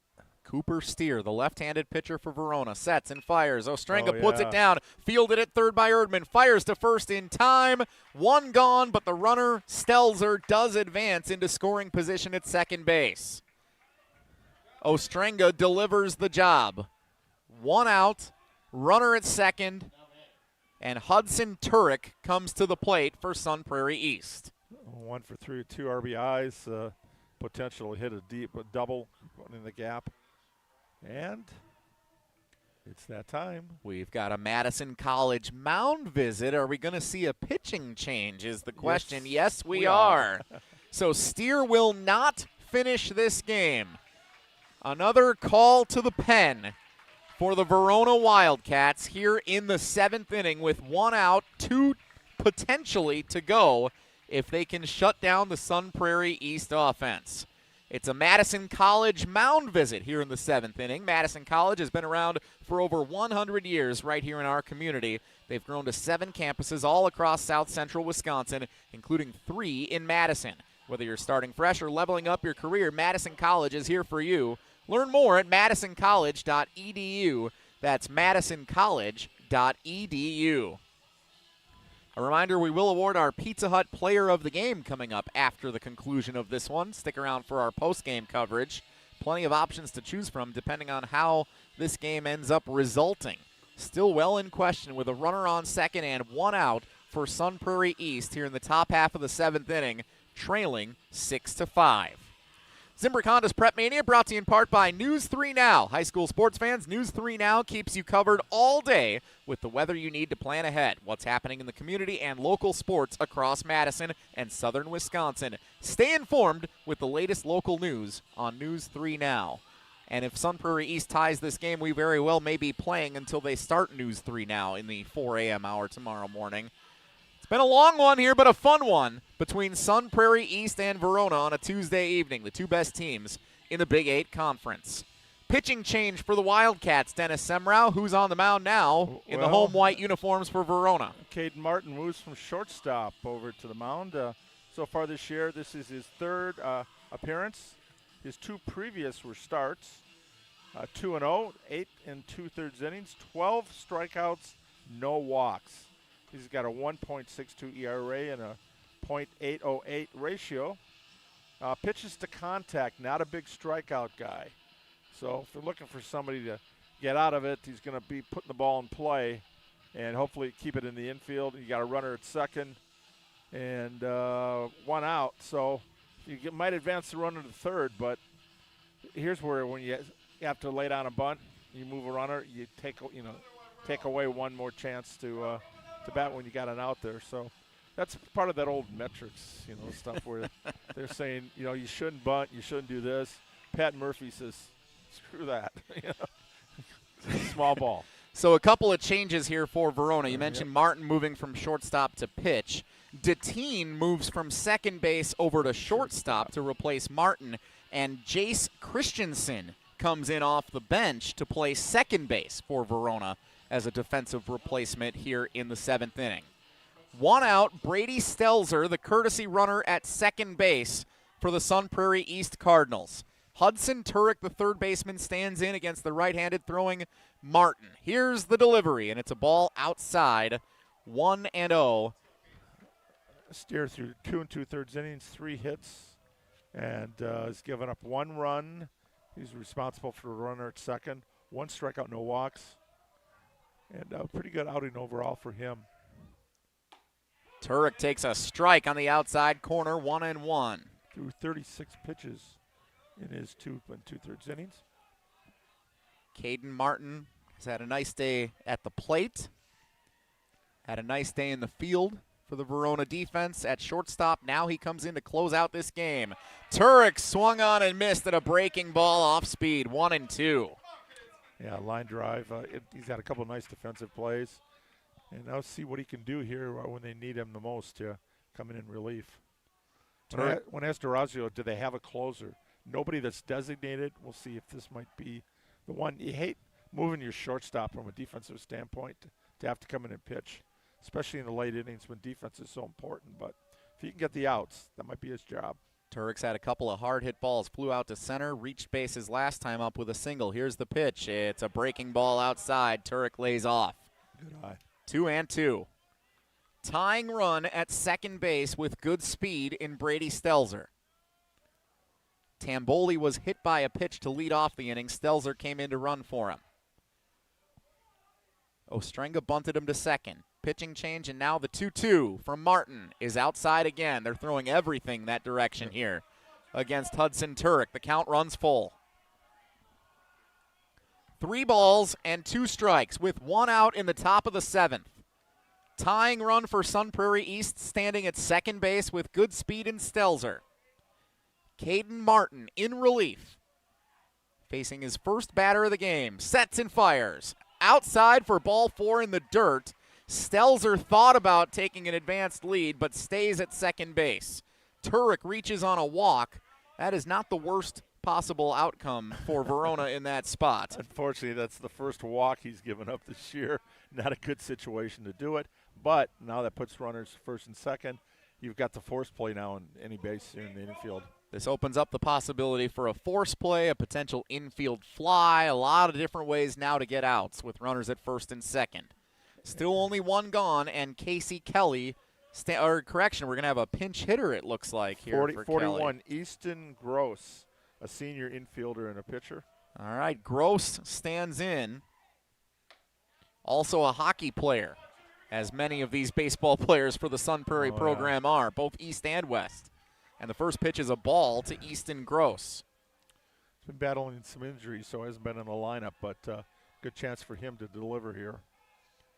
Pressure situation for Gross. First action he's seen. Pops this one up on the infield. Oh. There's your favorite infield fly rule. It's going to be caught at third base anyway. Automatic out for Gross, and there's 2 gone in the top half of the 7th. Down to the final out. Sun Prairie East trying to avoid their first conference loss of the 2026 season. Verona would move into a tie with Sun Prairie East for the top spot in the conference, with another meeting set for Thursday afternoon. A lot of business to do before we get to that, though. Braden Johnson here, number 9 hitter, 1 for 3. Clutch time. Johnson singled his last time up. He is the last hope for Sun Prairie East to extend this game. Runners can go on contact of the bat with 2 outs, and the first pitch is a ball inside. Stelzer with good speed should score on anything that gets past an infielder. He came in batting .444 with 7 runs scored, 1 for 3 today, so it's a good number 9 hitter. Martin sets, fires the 1-0 in there for a strike. 1 ball, 1 strike now on Braden Johnson, the number 9 hitter in the Sun Prairie East lineup. Abreu stands on deck. If you can get this to him, watch out. 1-1. Martin looks the runner at second, now delivers home, and a called strike. Johnson watched it the whole way, and Sun Prairie East down to their final strike. 1-2. Verona 2-2 in 1-run games. trying to pump it up to 3-2 here. One pitch. Martin wants to leave Abreu in the on-deck circle. Comes set. The 1-2. Outside a ball. 2 balls and 2 strikes. Fun contest. By far our closest one so far this season on Zimbrick Honda's PrepMania. Lead changes. Chaos on the base paths. Clutch hitting and pitching all evening long. This has been a fun one. Martin sets and fires. Outside a ball. Tough one to lay off for Johnson. This is a great piece of hitting to work the count full. 3-2. And the runners can take off now from their respective bases with 2 outs. Base hit, good score.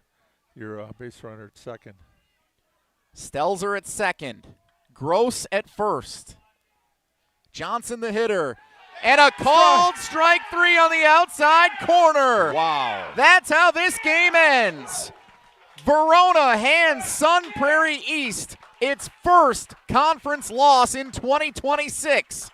The Wildcats move into a first-place tie with the Cardinals with a 6-5 win. And I think D'Orazio has found his closer. First save of the season, and he came in with 12 strikeouts and 1 walk. No walks, walked the batter, and what a way to finish it. 3-2 count, a K, and that ends it. Verona wins it at home 6-5 over Sun Prairie East. What a thrilling high school baseball game. Verona ends up scoring 2 runs in the bottom of the 5th to regain the lead for good. Zeros in the 6th and 7th after there were a bunch of numbers put on the board in the first 5 innings of this one. 2 hours, 34 minutes. Longest game of the year, and it was well worth it. Nowhere I'd rather be than here with you calling this one, Dennis. What a game. This is great. 6-5, Verona defeats Sun Prairie East. Don't go anywhere. We'll get a check of the final numbers and award our Pizza Hut Player of the Game coming up next as the celebration is on at Stamford Field for the Verona Wildcats. Winners tonight over Sun Prairie East, 6-5. Back with the postgame show after this on Zimbrick Honda's presentation of PrepMania. Listen to Wilde and Tausch, presented by Pella Windows and Doors of Wisconsin on 100.5 ESPN. You got to win a postseason game. For Matt LaFleur now, just going and winning the division, if we end up as the 2 seed next season and go out and have a home playoff game and we lose to whomever, this conversation is going to get ratcheted up another tenfold. Wilde and Tausch, weekdays 9 to noon on 100.5 ESPN, the ESPN Wisconsin app, and ESPN Madison on YouTube. Every morning starts with questions about what's ahead. At News 3 Now this morning, we're here to help you start your day ready and informed. From the weather you need to plan your day, to what's happening across our community and the 608. And the consumer information helping you make smarter choices. From your first cup of coffee or your third cup to the moment you head out the door. Wake up with Chris, Kyrie on, Josh Savannah, and Michelle Renee Quinn. News 3 Now this morning, 4:30 to 7 a.m. Weekdays, moving forward. Join Ortho Team Clinic's Dr. Joseph Henningsen Tuesday, May 12th from 5:30 to 6:30 p.m. for a free online talk on the causes of hip pain and both surgical and non-surgical treatment options. Learn what may be causing your pain and the paths available to get you back to active living. Register at stoughtonhealth.com and click on Classes and Events. Since 1956, Hallman Lindsay Paints has been making paint in Wisconsin for Wisconsin. Because of their commitment to making great paint for Wisconsinites, Hallman Lindsay has grown over the years to 27 locations in this great state. Headquarters in Sun Prairie with a state-of-the-art facility, Hallman Lindsay has the paints you need to make your job better. From do-it-yourself to professional, Hallman Lindsay has paint for everyone. Visit one of their local locations today in Madison, Sun Prairie, Middleton, and Janesville. Running a business doesn't leave time to wait. You need answers and a banker who responds. At Starion Bank, you work directly with local decision makers who understand your business and act quickly. No runaround, no delays, just solutions. The right banking relationship makes a difference, especially when things get complicated. Starion Bank, built for the long game. Visit starionbank.com to get started today. Your state, your teams, your ESPN. The ESPN Wisconsin app, customizable just to you. Find the ESPN Wisconsin app in the Apple or Android app stores today.